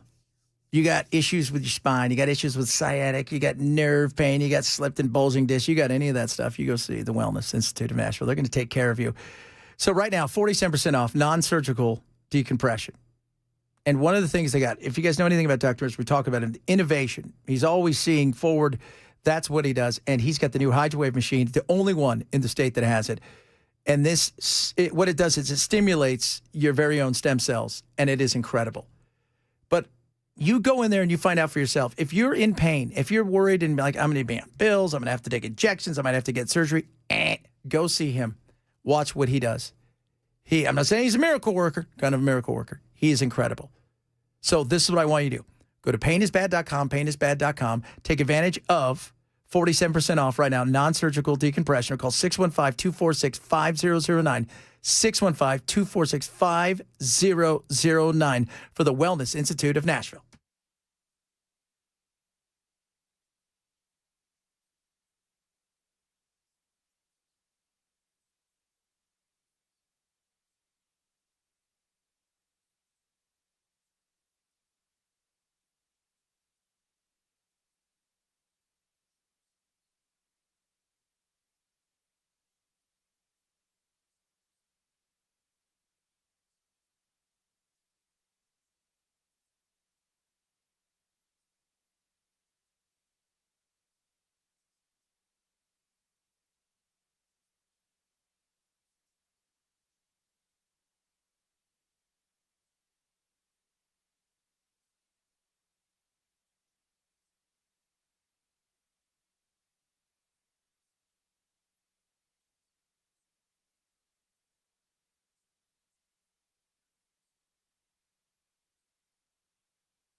Come on, leave me breathless.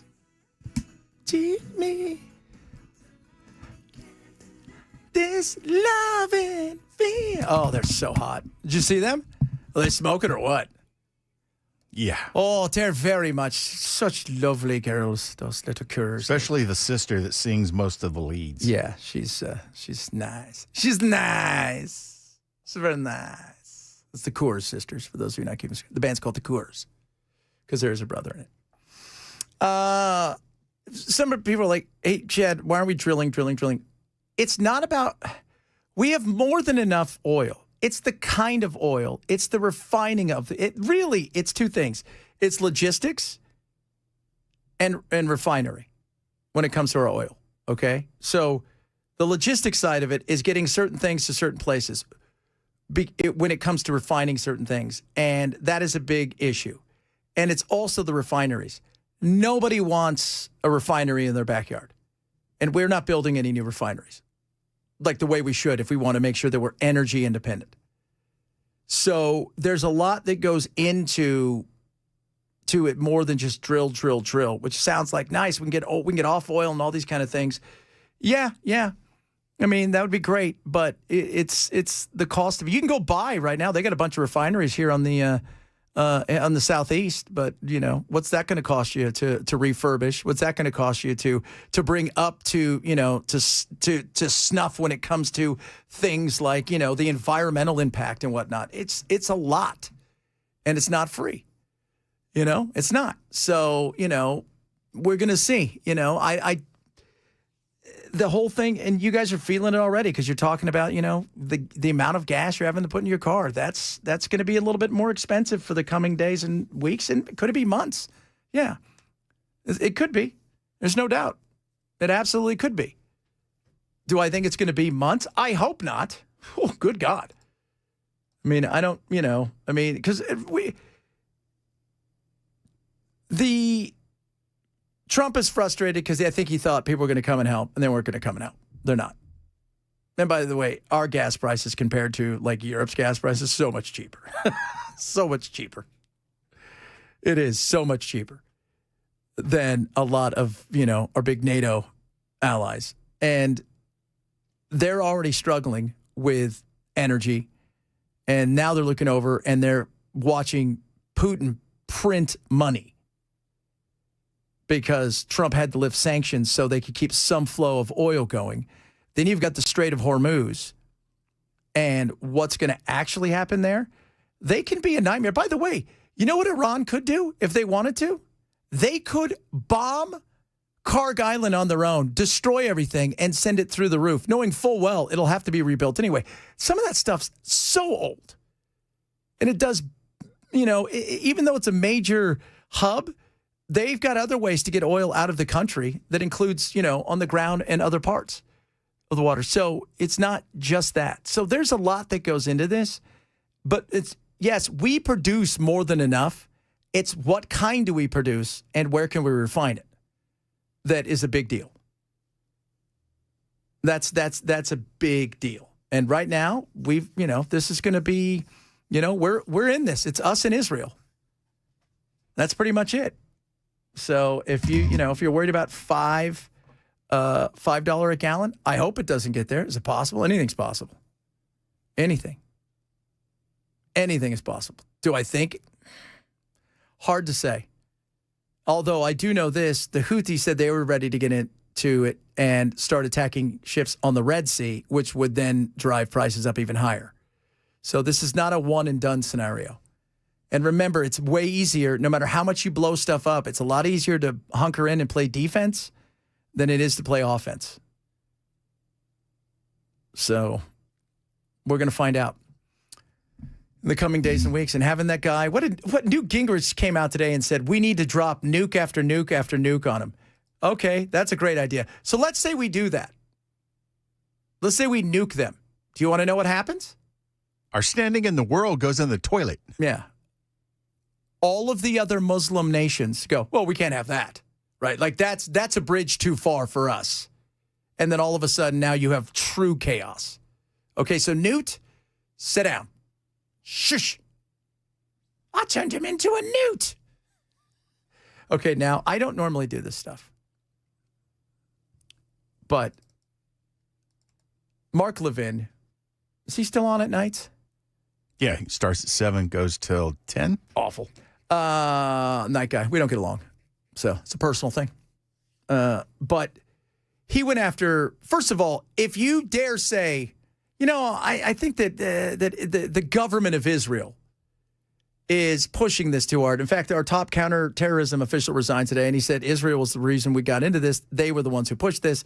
And, of course, anti-Semite, all this kind of stuff. He goes after Megyn Kelly, and he's been going after her for quite a while. And, again, normally this is high school. I don't get into it, but I do find this to be kind of funny. Once again, he was at it over the weekend. And they don't always get, under my radar, but this one did. And I finally had it. And I went back and looked. Mark Levin has tweeted about me at least 111 times just over the past few months. 111. Which is a lot. So 111 times. And some of the things that Mark has called her, which I find to be ridiculous. And the president now. Which, by the way, he got into the Mark Levin sweepstakes. Feud with yours truly, which I'm about to get to. So, yeah. I'm a Klan member. I'm a neo-Nazi. I'm a grifter. I'm an anti-Semite. I'm reading here. I'm quoting from Mark Levin. I'm evil. I'm a narcissistic lunatic, bottom feeder, sicker, a disgusting fraud, hateful propagandist, low-life, sleazy, mentally unhinged, lunatic, pathetic, flailing, disgraced.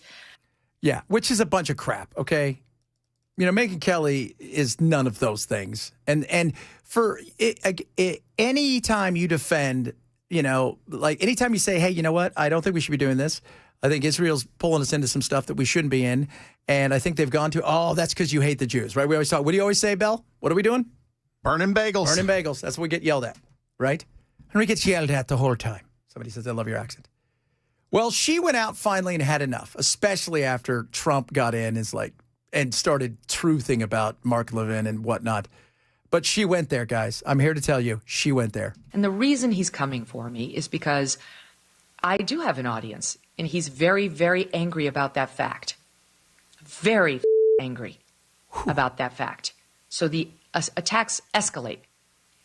And I don't, I don't bring them all in front of you guys. I don't bring the security threats that rise in front of you guys. But trust me, it's gotten very, very ugly for me in that way, and we're dealing with that.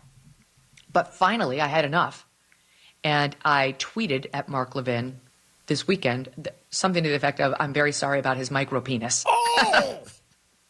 Which I really enjoyed. I mean, I thankfully have never had to look at it firsthand, but you can just tell. No one's that angry and misogynistic, because there's been lots of misogyny in his tweets about me, all the time, who doesn't have that problem. And really, we should be feeling sorry for Mark Levin. We should be comforting him, because that's got to be really tough. You got to go out on the air and try to act like you're a big swinging. And as you know, the only people who act like they have the big swinging are the ones that don't. She called Mark Levin big truck guy. Sports car guy. She really has had enough, because she doesn't have a problem fighting back, but she usually doesn't get that personal. No. But she called him micro wiener. She says, you got a little fella. She says you got a little one. Oh, my Lord. Yeah. Why is that? Because you go outside all day and you yell at the clouds. And if you're at the beach, you yell at the waves. Tell them how. And why is that? Because you don't have big D energy. Oh, my. Wow. That is hilarious. But the fact that Trump, you've got bigger things to weigh in on. You don't need to weigh in on this. But it was funny, man. She came right out. And then she also hammered him, says, look, you're an angry little guy with a tiny audience. Speaking of tiny, with your microness. Oh, my God. She's a Nazi. Somebody said, well, she's a hot Nazi. She's not a Nazi. You guys know that. And this is the problem right now, is MAGA is fractured. And MAGA's all over the place. You got some that are, yeah, Trump can do no wrong. You've got others go, I didn't sign up for this. I'm sorry. I'm very frustrated with this. And you've got the regular Republicans. You got the libertarian conservative side of stuff. Everybody is now fighting each other. But when you've got, Levin's going out there and yelling, as he does, he throws fit all the time. And she's out there saying he's got a little one.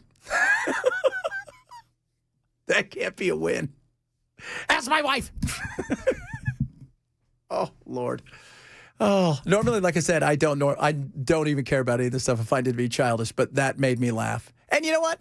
After 111 times that you've called somebody a Nazi, which is what all of the Republicans always complain about that the left does, right? It complain about that the minute you say something, it's because you're a Nazi. It's because you're this or because you're that. And they throw it out there. She had enough of it. And she's finally, she called him out. She says she's never seen, she's heard. Well, at least she didn't call him a bagel burner. She did not, because he is, again, Israel first. Chad. Just saying. That was kind of funny, though. All right, coming up. Was it not funny? Oh, she looked right at him and said, oh, your shillelagh don't work because it's sweet, tiny man. I like the woman, but she needs to eat a piece of cheesecake. She does. She's getting a little thin. Oh, my goodness. Darling, you have some curves on there. Is what we're trying to tell you there. Just a little bit of curve. She was a very pretty woman before she lost all that weight and got skinny. Yeah. She didn't need to go ultra skinny like that. Yeah, but I don't know if you should be airing out people's dirty laundry in there. Talking about the shillelagh. Talking about your tiny shillelagh. Oh, lordy. All right, coming up. Guess what, guys? We found out something today about animals that actually have friends that they never once thought there's no way they could have friends. There's no way they can be pals. They're just mindless. They are not. We shall discuss, among other things. Chad Ben Show, Super Talk 997.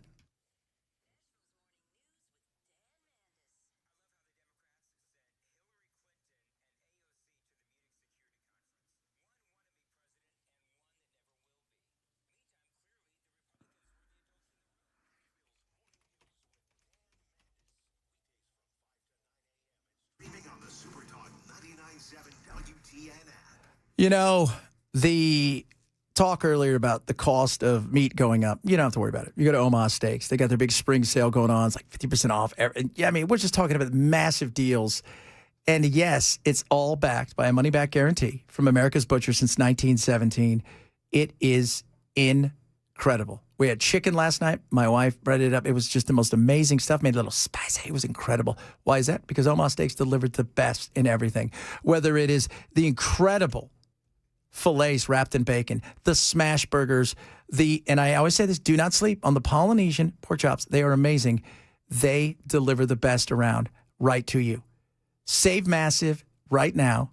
100% unconditional bite-for-bite money-back guarantee with Omaha Steaks and save an extra $35 at checkout. Now, you get this by going to omahasteaks.com using my code Benson to save an extra $35 off.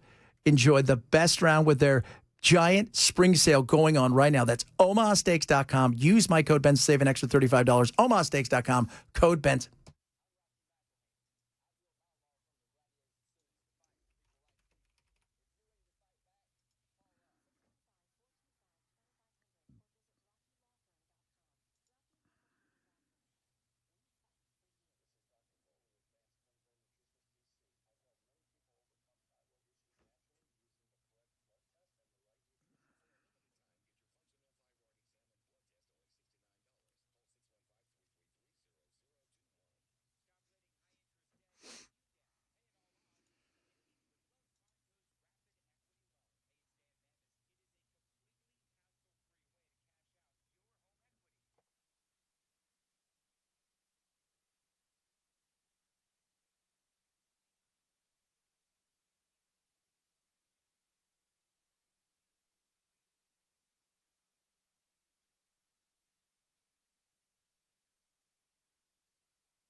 Still an hour delay because 24 westbound is closed in Cheatham County because of a crash in Pleasant View.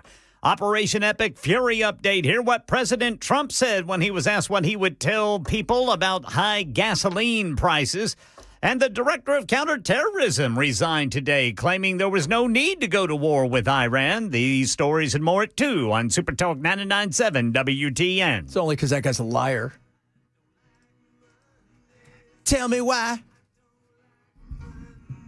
Tell me why. Ooh, ooh, ooh, ooh.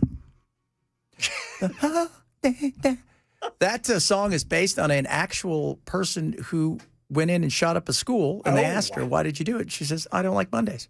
Goodness. Yeah. And that wasn't here in America, so there's a win for us on that one. Horrible situation, but that was... I vaguely remember that story. Yeah. That's what her when they asked her, why did you do it? She goes, I don't like Mondays. You're like, what the hell is wrong with you? Goodness. Here's the good news, guys. Somebody said, of course animals have friends. Yeah, but I'm talking about animals you would think they don't have friends. Sharks. They found out sharks actually bond. They choose somebody to bond with. And we're not just talking about female-male. We're just talking about like two dudes, two females, and they will hang out and they will do stuff together, especially even bull sharks in particular. Bull sharks. And if you doubt him, go take a selfie with a couple. Absolutely. They studied 184 bull sharks, young, adult, and older animals, and said, contrary to common held belief of sharks, they show that they're relatively rich and complex social lives, that they do tend to hang out together. And it's also based on like kind of size, but they will pick and they'll say, hey, you look like you're cool. And the other one will go, hey, you look like you're cool. And the next thing you know, they're like, we should go do cool stuff. You guys want to go bite a surfer? And they're like, totally. You guys want to go close a beach? Let's do it. You want to go pay back some dolphins? That's right. Yeah. Flipper, you. Using your nose. You and your nose and whatnot. They said both sexes prefer to socialize. Either males usually have to be the same size. If not, it'll be female and male. But the males had more social connections than the females because, ladies don't get along. They don't know how to be friends. It's not very nice, Chad. I'm just saying that's what I heard. Lesbian marriages have the highest rate of divorce for a reason. That's right. 2 women. Lesbian marriages, highest rate of divorce. Men and women, second highest. 2 dudes together married, rarely divorced. Common denominator in the bad ones? I'm just saying. Are you saying being gay? Well, you know what? You don't have to be gay, but you can be married to your buddy, and then you guys go out and pick up chicks all day. And if one of you has better health insurance, bingo. It's a win-win, baby. That's a win-win. In this day and age, I wouldn't put it past anybody. I saw that movie. What was that movie with Adam Sandler and them? Where they did that? I can't remember. Oh, God, that was so funny. All right, coming up, hour number 3, straight ahead, Chad Benson, Super Talk 99.7.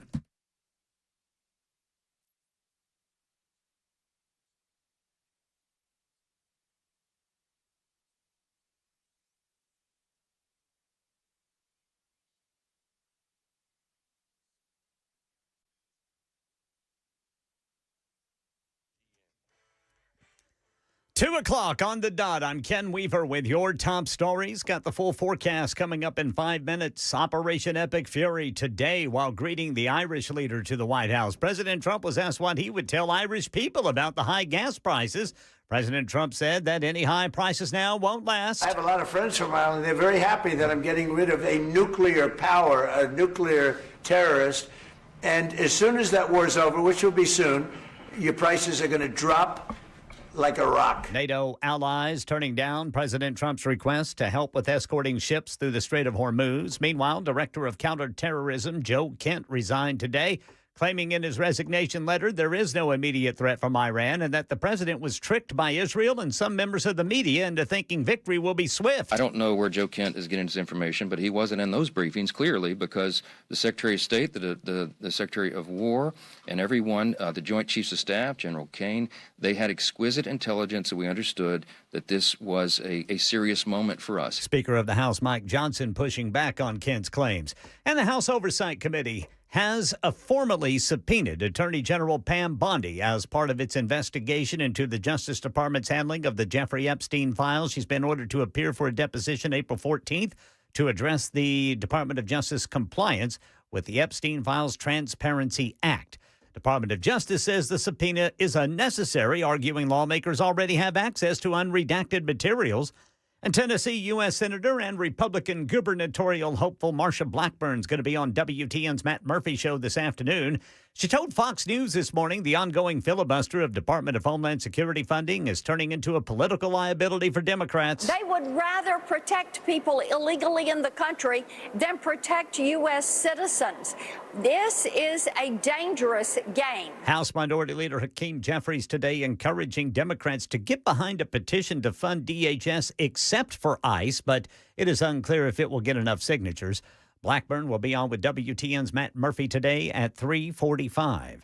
Well, there's a first-of-its-kind safe haven baby box in Middle Tennessee. News 2 says TriStar ER in Nolensville is the first hospital or ER in the state to install one. It's great because even a mother could walk into an ER or a hospital. They could deliver their infant and say, I'm surrendering under the safe haven law, and be able to walk out. So they still have that option as a safe surrender, but now that the box is here, they have that option as well if they would deliver safely, go home and say, you know what, this isn't something that I can handle, and they could come back to surrender in the box here. So now you have this in this community and surrounding communities, and being so close to Nashville is just a great opportunity. You can find out more about all of Tennessee's safe haven baby boxes at shbb.org. That's the latest news. Weather's next. I'm Ken Weaver, WTN News.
Hello, everybody.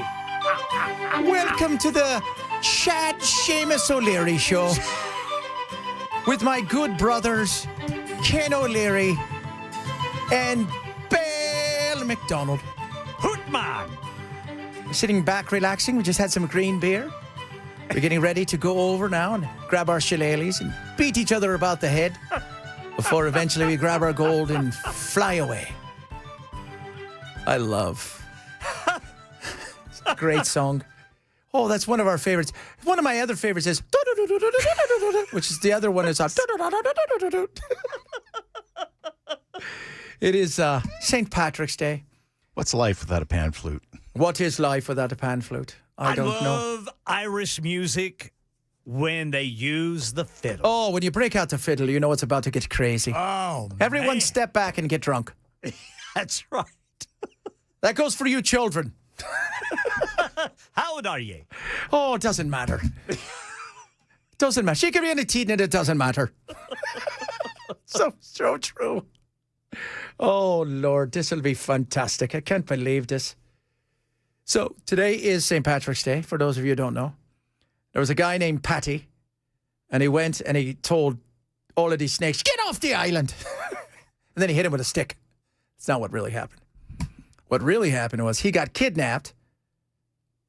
Then he escaped after learning about Christianity, came back over to Ireland, taught them about Christianity, and the snakes were essentially the pagans. And then on this day, supposedly, way back when, he was murdered. Murdered! He died. And there we go. Now, because of him, green beer, green rivers, drunk people, cabbage, and other stuff. It's St. Paddy's Day every day on Lower Broad. Oh, absolutely. It is absolutely one of those things. You guys are all ready to river dance. We should all river dance. I'll tell you that right now. I danced across many a river. I lived there for a while. It was hilarious. It was. It was so hilarious. And their tax rates are a lot better than of Great course. Britain. Of course they are. It's great. There are leprechauns everywhere.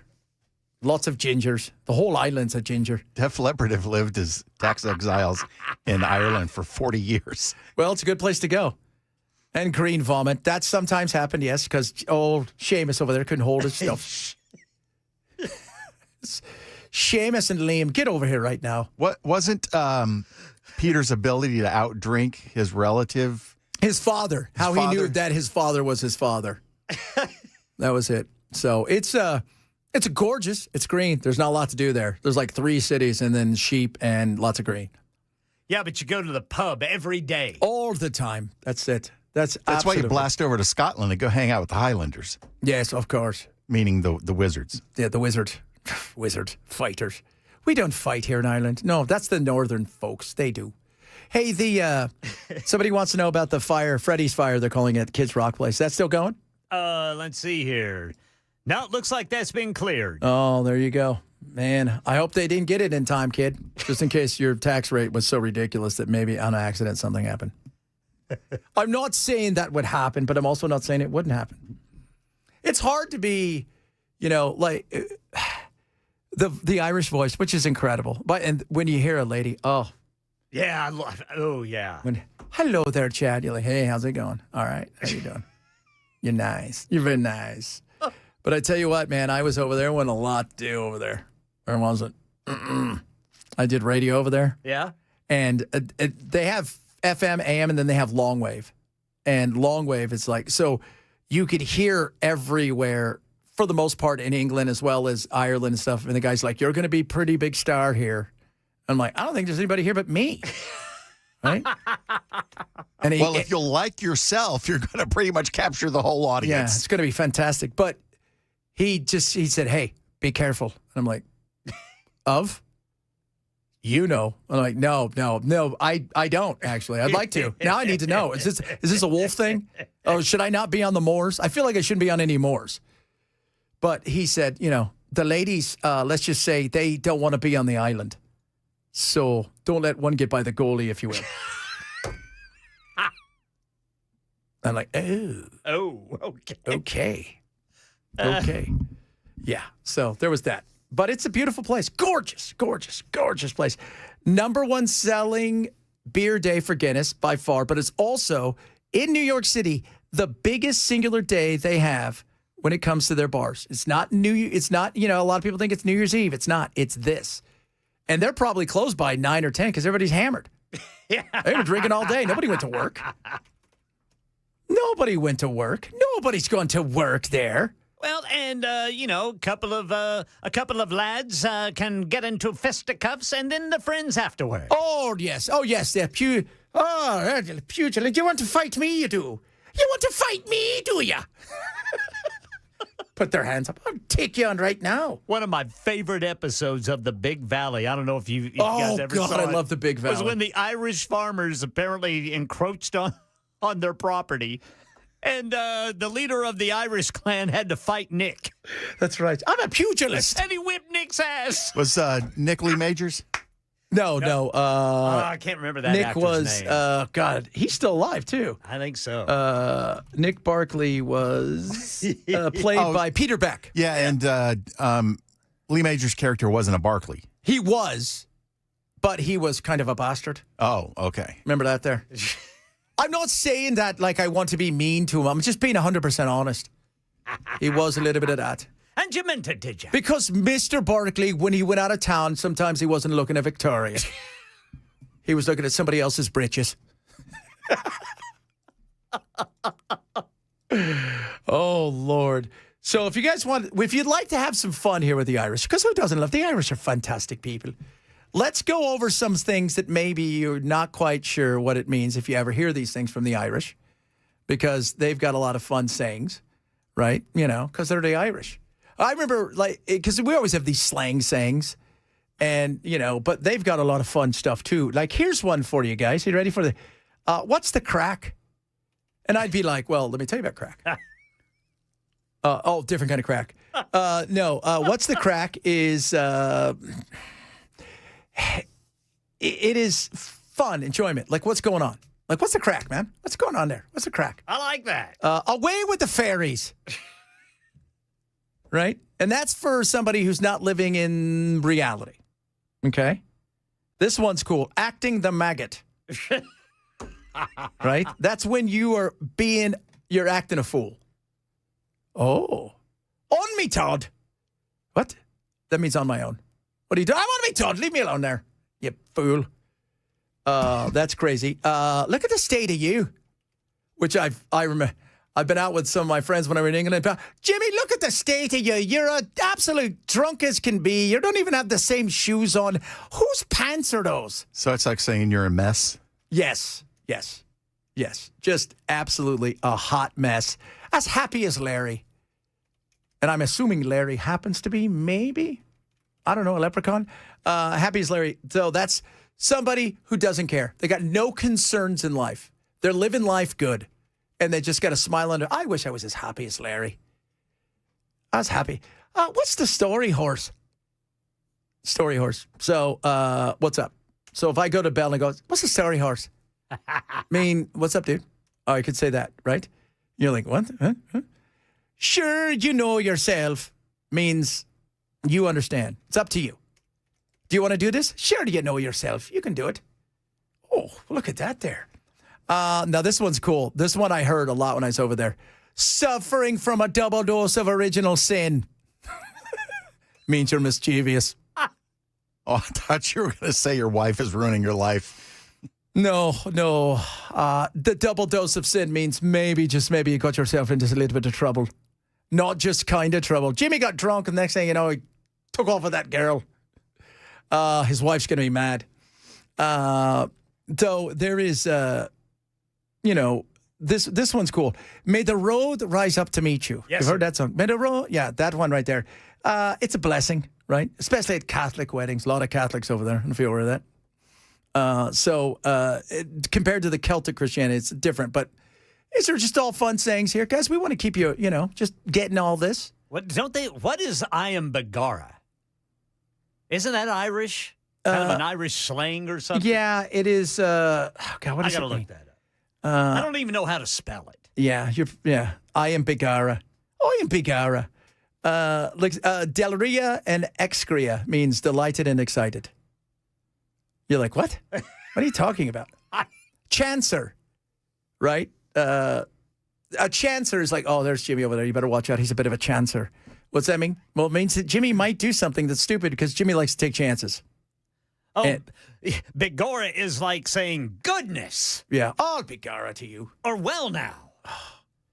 Or by God. There is a, if you want to watch a funny movie, guys, tonight, I will give you one that's not, it is, first of all, it's an incredible movie to watch. And it stars, God, I'm trying to think. It's on this little island, right? It's an Irish, God, it stars, it's called The Guard. The Guard, all right? And stars, it is one of the best movies you will ever seen. It's this Irish policeman, right, who is absolutely hilarious. Don Cheadle's in it, and Brendan Gleeson. And it is on a... You remember how we were talking earlier? For those of you guys that know, earlier before the show started, we were getting our Irish on and maybe saying some stuff that was not very friendly, but it was not hilarious. airworthy. Yes, or airworthy. And it was absolutely hilarious. But it's kind of like that. But it's about Don Cheadle goes to this small little Irish like coastal town where there's all this drug issues that are happening.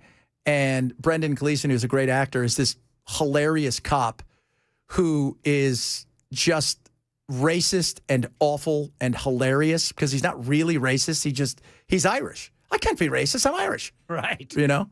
It is, but if you guys want to watch, called The Guard, and I'm telling you, can watch that tonight, you're going to come in and go, that's one of the best movies I've ever seen. The Guard. The Guard. All right. Right. Fantastic. Absolutely fantastic if you guys have a chance to see that.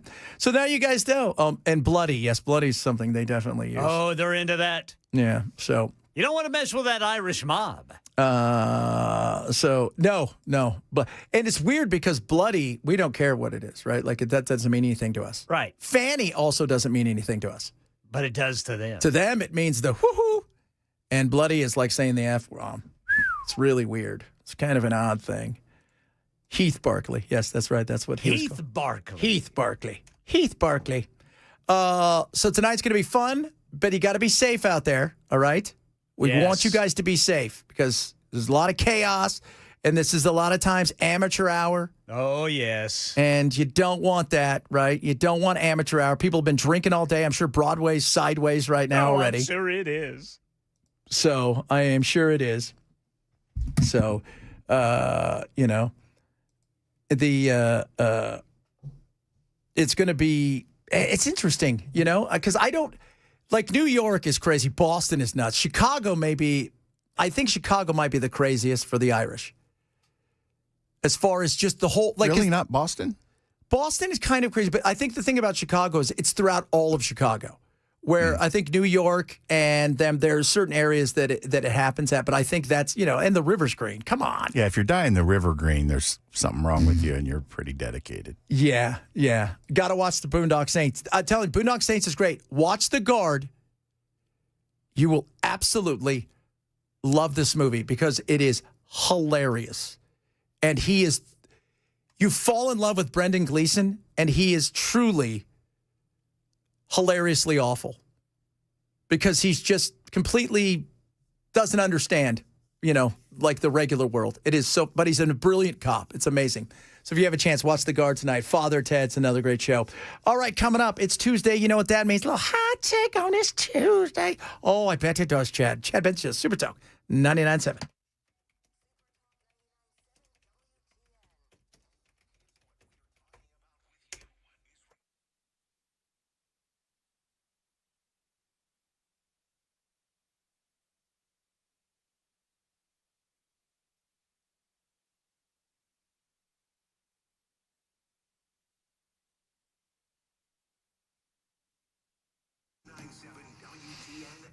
Bulwark Capital has got a free live webinar. It's the 2nd of April, 5:30 our time, cutting through the noise of the market. So let me tell you about these things. They last about 45 minutes. They're going to teach you what they're all about. Are you worried about what's going on in the war? Are you worried about crypto? Are you worried about AI? How are you positioned? They're going to cut through the noise of the market and show you what it is that they're all about. Lower risk, lower cost, lower volatility. So your retirements, investments start to grow in a way where it fits who you are, but also It's not just singularly stuck in a market. That's not what they do. It's absolutely free for you to join. And you can do this by going to knowyourriskpodcast.com. It is happening at the 2nd of April at 5:30 our time, cutting through the market noise with Zach Abraham, my buddy over there. It's an amazing thing. And they're not going to bug you. They're not going to call you 50 times. Like I said, they're never going to call you on a Saturday. Just come, check it out, see if they have something you like to, that you maybe like to hear, and find out why they do what they do in the way that they do it when it comes to lowering risk, lowering cost, and lowering that portion of the market that may come after you if you're not paying attention. Absolutely free. Sign up today at knowyourriskpodcast.com. That's KNOW, yourriskpodcast.com. Investment advisors served off through Trek Financial LLC and SEC registered investment advisor. Invest for all risks, not guarantee. Past performance not guarantee future results. Trek 2648.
Good news. They have cleared that crash and reopened 24 westbound there in Cheatham County. But we have other wrecks, one at Bell Road at I-24, then South Loop westbound right there at exit 210C. President Trump talks about when the war with Iran will stop and gas prices will come down. We'll let you hear him at 2:30 on Super Talk 99.7 WTN.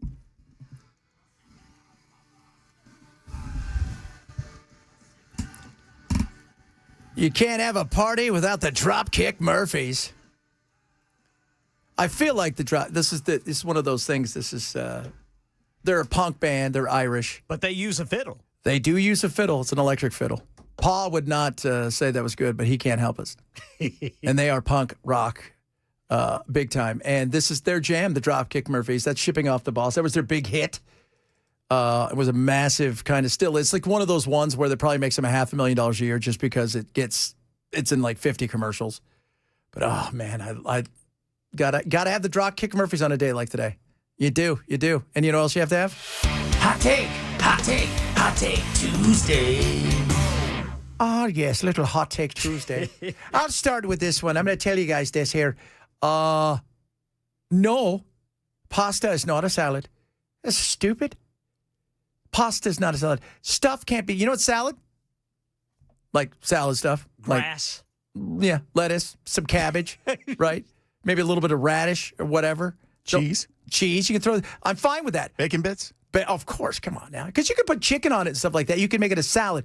But you can't hand me pasta and say it's a salad, right? You can't hand me fruit and say it's a salad. That's not a salad. Pasta's not a salad. It's not. It's you're lazy and you don't want to make meatballs. Pasta's not a salad. Shame on you if you think that's true. Shame, double shame, triple shame. You are definitely part of the sinning is what's going on there. Shame. Very shameful. Ken, what you got for us? Oh, shame. Shame. This is shameful, too. Drivers who back up half the county because they wait too long to enter a roundabout need to pull over, toss their keys in a storm drain, and walk home. And then, as Brother Bilal put it, slap yourself. Oh, yes. With a shillelagh. In the face. I don't know how many times I've been backed up at the naked statues up here by somebody who is waiting on everybody to go by first. They don't realize that there's always going to be somebody in the roundabout. It's like they get there and the confusion.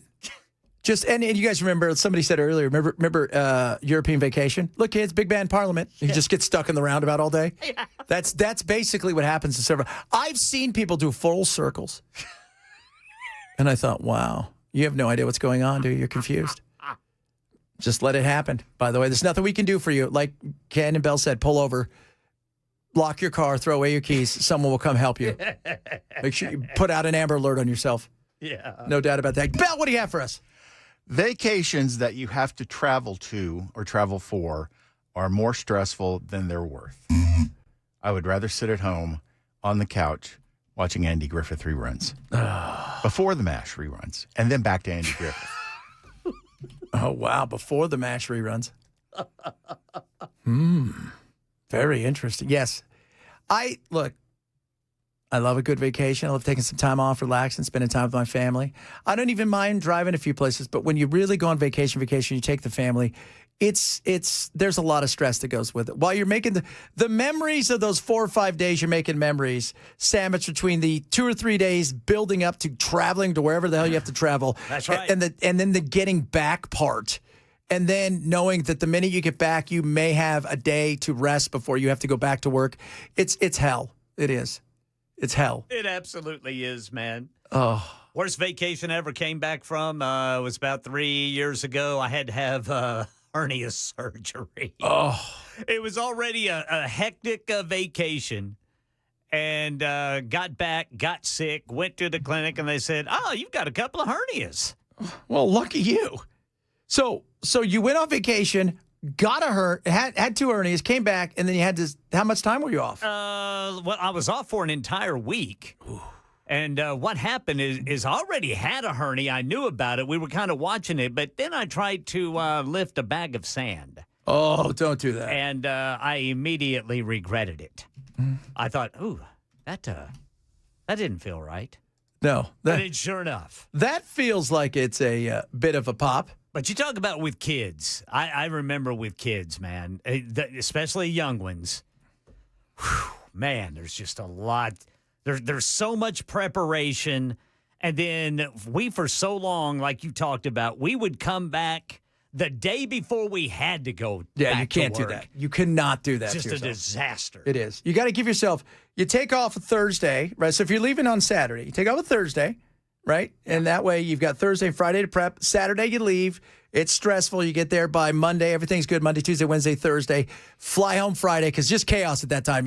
Everything was nice in the bag. Now you're dragging it. Why do we have more suitcases than we had when we came here? Yeah, everything's just thrown together. And then you get home, and then you take off that Monday. So you arrive on a Saturday, and that way you have Sunday and then Monday to recharge, and then you go back to work. Yes. My second trip to Hawaii, I told my boss I was going to leave on Saturday, and I actually left Friday morning.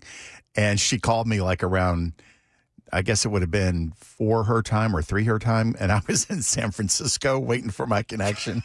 Told her I was outside going to lunch. And I was already halfway to Hawaii. I like that. Smart, though. What did she say? Oh, okay. All right. Well, blah, blah, blah, blah, blah. Do this, do that. Okay, will do. Have a good vacation. Bye. There you go. That's the way that Bell worked back in the day. That's the way he worked. That's why we love Bell on this most festive of days. Oh, it is festive days. Coming up, I got some fun stuff to talk to you about, a little bit more, right? And I'm going to play I got some funny trailers from a great Leprechaun movie. You guys, there's 3 of them, and you have to choose which one you think is the best Leprechaun movie of the Leprechaun movies, among other things. This portion of the program is brought to you by NTA National Certified Alarms, no long-term contracts, license number 645. This is the Chad Benson Show, Super Talk 997.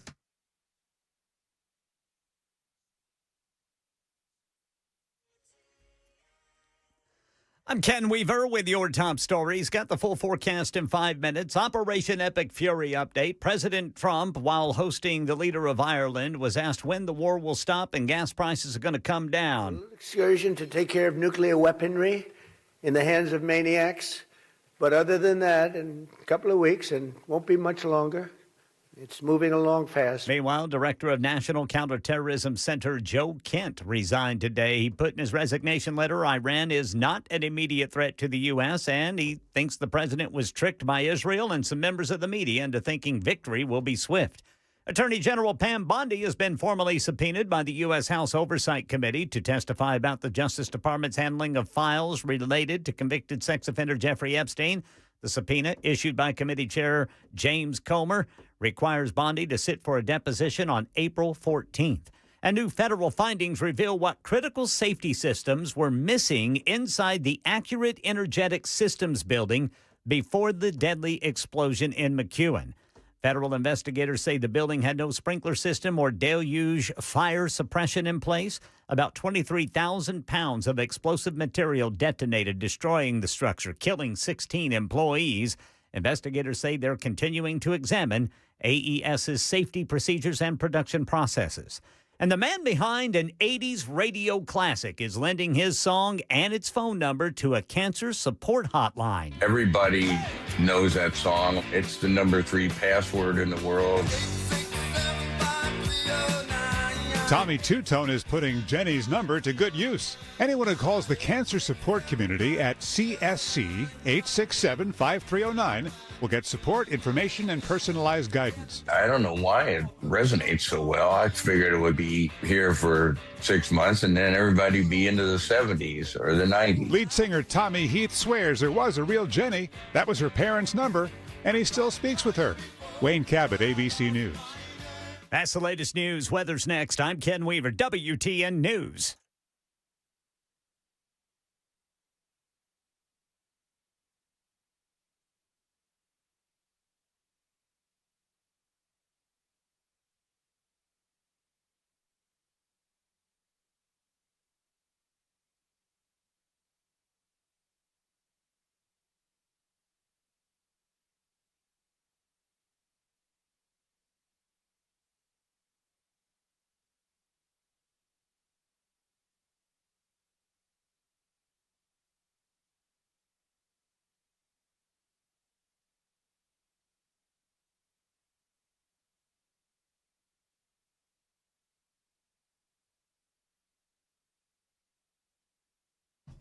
Kids, when something goes wrong in your home, you know what you want?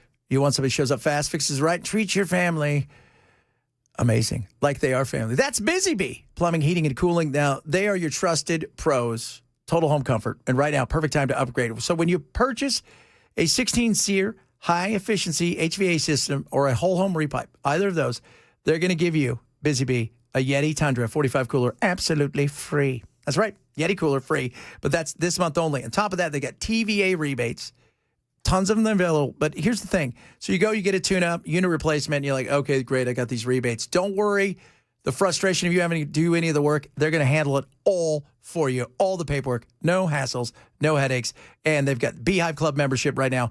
Tons of great savings on their priority scheduling, discount repairs, free annual HVAC plumbing checks, all of that stuff for you with the Beehive Club membership. So right now, what are you waiting for? Call Busy Bee. Sign up today, 615-775-7833. They're going to treat you amazing. It's the easiest way to save money, avoid breakdowns, and protect your home. It's with Busy Bee right there, 615-775-7833. Or visit them online at busybeehvac.com today.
Who's this little band? I feel like they're a tiny band. Have they ever had another song like that before? No. Okay, good. Definitely not one-hit wonders. No, definitely not. They probably had 2 hits, I think. 2. And then went away. Then went away. And I know that Bono guy, he is very shy, never likes to talk about anything. No, never says anything. No. And that one guy who was named after something, I forgot, it was The Wall or something like that. The Curb. What's your name? The Curb. Oh. The Bend. Yeah, The Bend. I'm not quite sure. Something like that. There's another guy named Adam. He's all right, I guess. Kind of a nerd. And then there's a guy who looks like he should be his birthday. Adam's birthday yesterday, I think. What was it now? Good. Happy birthday, Adam. I don't even know what you do. And then there's this guy who's got a flat top all the time. Mr. Larry. What a silly name. I think Adam's 60. He just turned 62. Really? Yeah. They're still out there doing it, huh? Yep. Still out there wearing leather jackets. Good for you guys. Good for you. Hope you guys are wearing green today. And remember, go pinch everybody in the office and then head straight to HR. Yeah. Or just go to HR and pinch the HR person and skip a step. Yeah. Yeah. That's probably the smarter thing to do. Smarter thing to do is to do that. For those of you guys don't know, some of the greatest movies of all time are movies about leprechauns. You probably didn't know that. In fact, they don't even let them compete anymore for Oscars because they already have their gold. It wouldn't be fair.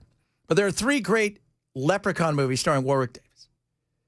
First, 1993, Miss Jen Aniston and her first, would you say, Bells? It was her, it was 4 nose jobs ago. Okay, 4 nose jobs. This was way further away from Friends you can ever imagine. I think it was only a year or 2 away from Friends. Yeah, I think it was, I think about 18 months, actually. Yeah, so the second one took place in 1999, and that's where they sent the leprechaun to space. And the third, well, he went to the hood. The luck of the Irish is being packed and shipped to a little town in South Dakota whose luck may have just run out. My ear! He got my ear! Leprechaun. It's out of the crate. Small though I am, mighty is my spirit when bloody battle calls. Come at me with what you will. Shoot me. Stab me. Kill me 100 ways. Come on! Take this bastard out! Still I fight on. How do you like it? Medium or well done? When Mac Daddy discovers a magic flute, That's all I want right here. he becomes the richest man in hip-hop. Unhand me gold, you thieving hoods. You got more loot than Tiger Woods. Curious aroma. That's the bomb up there. The bomb? Yeah. The bomb. Yeah, that's right, the bomb. That's when he goes to the hood, that little Irish guy there. What about why in the first movie, what does South Dakota have to do with Ireland? So what happens is the uncle or dad, whoever lives in this house, he goes to Ireland and he catches a leprechaun. He's on a business trip. He catches a leprechaun, brings it back to this house, and it's in South Dakota. And then that's, he ends up getting, I don't want to give it away because just in case, spoiler alert. When she says it's out of the crate, that means the leprechaun had escaped. The leprechaun escapes. And then once he escapes, it's all over there. It's all over once he escapes. And he kills the lady, and he kills the dude, takes off his ear. And then later on, Jennifer Aniston shows up. And hijinks. Now, he goes to space in 1999, as you do, 2095, and he falls in pretend love with a lady who makes him a space king, and she's a space queen, but they turn on each other after they nuptials, or, after everything's happened, right? After they consummated it. And then they fight, and he has to take on space raiders. But the one right there, the third one that you heard, was Leprechaun Who Went to the Hood. And as I told everybody, he smoked the weed with iced tea in the hood. He smoked the weed. Just want to tell you guys that. That's what's funny. He has a magic flute, and that turns anybody who has it apparently into a hip-hop star. A magic flute. I love it. Oh, my God. It is so hilarious. If you can't laugh, you'll cry, lads. And Ice-T's in it. It's one of his first movies that he does. that where it's like, I don't know what they paid him. I think they must have given him like $500,000 to show up for like 3 days work, because I'm sure it wasn't a long time that they were working on this. But he does smoke the weed with the iced tea, and then there's just the hijinks prevail. It's everywhere, just crazy, absolutely. People are asking, where can you see the movie The Guard with Brendan Gleeson and Don Cheadle? You can see it on, if you got Roku, it's free. At YouTube, if you just type in The Guard, it's free there too. They're supposed to pay for it. It's free everywhere. It's a great movie. You guys will laugh so hard. And that's one of the great Irish movies. Fantastic movie. Irish. The Irish are fantastically fun people. They actually haven't disclosed. There is no public disclosure of how much he made on that movie. Really? Yeah, but it says he was only paid $23,000 for New Jack City.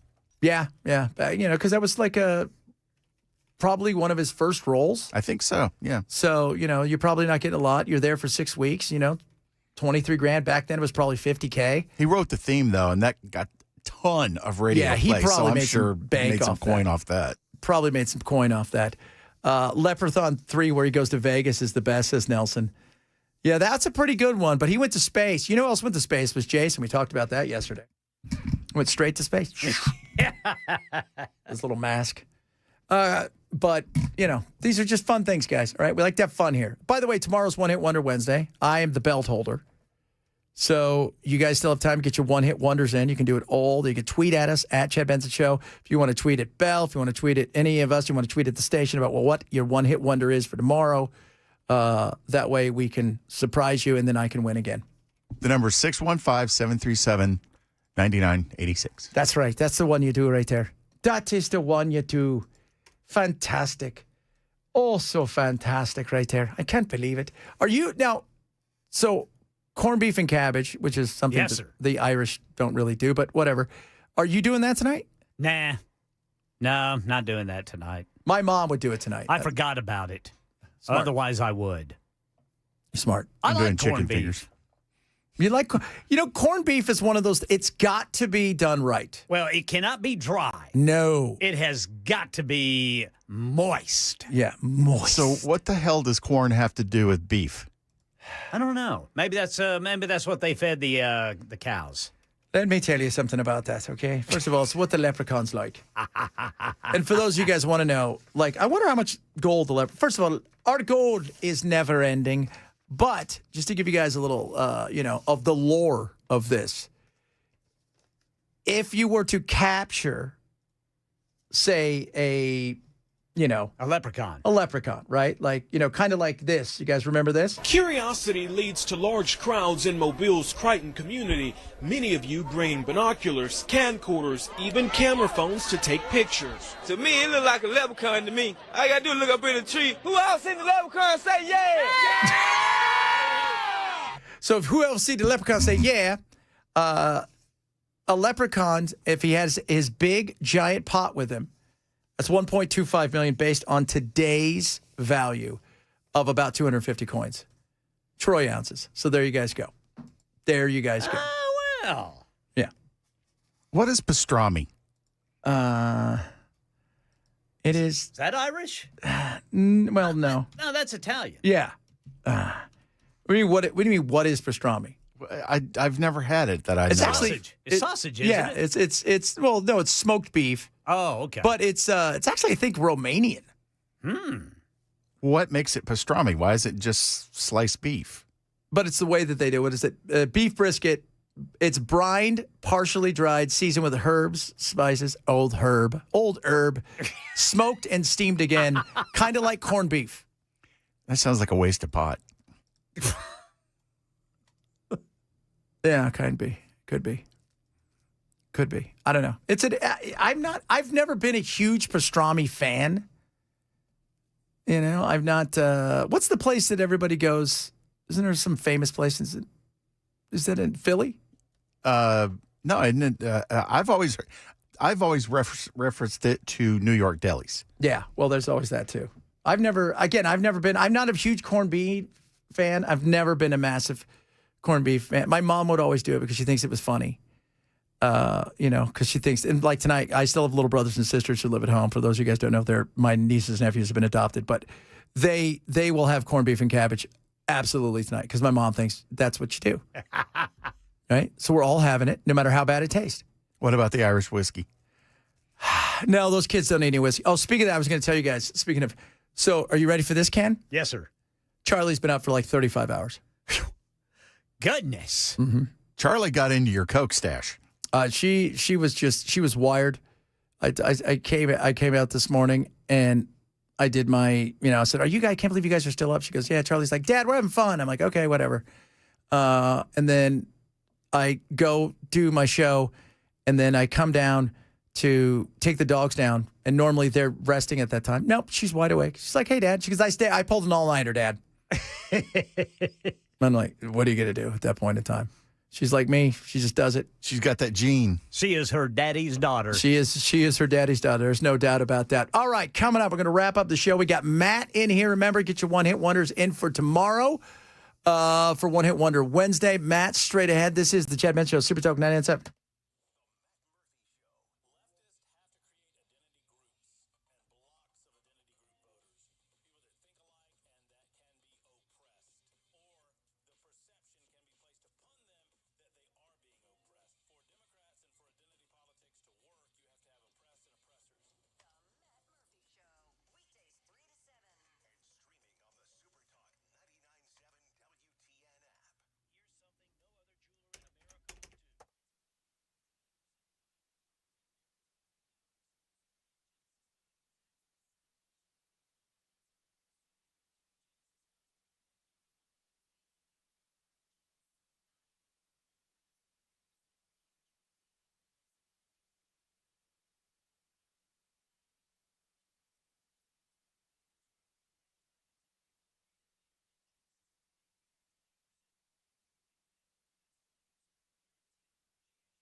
Oh, wrapping it up here on this most festive days. It's St. Patrick's Day. Mr. Matty Murphy, what are you doing there, sir? Hi, Chad. What's going How on, are brother? you? I'm good. We're having a good time. Well, you know, Wait, Murphy's Irish, isn't it? Murphy is Irish, yes. Oh, yeah. I didn't connect the two. Yes. I don't believe that your costume is my culture. Thank you. Oh, you and Chris. I don't know. Chris. That's what Is Chris said today. Is that what he said? Today. And yeah, no, your costume's not my culture. My costume's not. I don't know. I don't. I tend to go against these societal expectations, like the wearing of the green. Like I actually didn't plan this, but then I was walking out of the house and I was told that I had no green on. Oh. So you know. Well, you don't really have to worry about it much because of HR now. Who's going to pinch you? Because then everybody's got to go to HR. No. I'm well established over the years, over the last 25 years. I'm a grown ass man. You pinch me, you get hit. I mean, what if she's I'm not? smoking hot? I don't care. Really? You pinch me, you get popped. What if it's Erica? You pinch me. I don't like being pinched. You pinch me, and you get popped. Oh, look at that right there. That's a guy that's already had a few pops, and you're Irish as it gets right now. That's what I'm saying, because I'm a grown man. I can wear what I want to. It's free country. Pinching. No pinching. Pinching. But anyway, I do have green socks on. So there you go. That's all that matters. That's all that matters. That's exactly right. What's on the big show today? You got the... I got Marcia on. We're going to talk, whether she has... one of the first questions I will ask her is whether she still has confidence. So Marcia and Bill and a lot of these other Republican senators are talking about how important it is to get the SAVE Act through, but their Senate Majority Leader doesn't seem that interested in it. He says he's going to bring it up for a vote, whatever. And so, do you have confidence in your majority leader? All you have to do is roll back to the 1975 rule of how to conduct a filibuster, and all of this would be over because you're making those octogenarians actually stay in the body. Yeah, and actually filibuster. Well, therein lies the problem because what are you going to do? You can have IVs in there. Well, then that's the point. Is that Thune, by not doing that, is protecting the people that say they want to filibuster, but they never filibuster. Yeah, they never actually do it. Which is the way that we did it for 200 years, right? But now all they have to do is go, hey, we're going to filibuster that, and everybody goes home. Well, it's a very, very frustrating. I get that the Senate's supposed to be a cooling down body, and I appreciate that. So I appreciate the filibuster, and I don't want to. I just want to go back to the 1975. Yeah, we don't want it where every time whoever takes it over can go from one extreme to another. We want to be able to. But this brings in the elderly. This sounds horrible. This brings in Bernie will be there all day, but will some of the other people? I said yesterday, if you can't manage to do the job, then maybe somebody younger needs to do the job. Maybe you think Mitch McConnell really cares about the future of this country in the sense that he's not. His future is probably 2 years. I'm not trying to speak nasty. Just being honest. I'm just being honest. Yeah. So, maybe if we've got a 50-something-year-old, they would actually care about the next 30 years of the United States of America because they're going to be around. Yeah. They're one of those people that wants to filibuster for 48 hours because they're going to do this, and they're willing to wear an adult diaper as opposed to somebody who couldn't filibuster for 3 minutes, and they're also wearing an adult diaper. Or just stand there and speak for 3 minutes. We'll deal with that. We're going to talk a little about that. We'll talk about St. Patrick's Day, too. And my stomach's upset because I had some chocolate-covered popcorn. Or white chocolate. Hey, Ken? I ate a whole bag of it. Oh, Lordy. You shouldn't do that, sir. It was yours. Oh, well, there you go. I ate yours. That's fine. I'm fine with that. It's good for you. Good for you. Thank you. Matt, straight ahead, One Hit Wonder Wednesday tomorrow. You guys have a good one, and have a blessed day, and hit somebody with a shillelagh.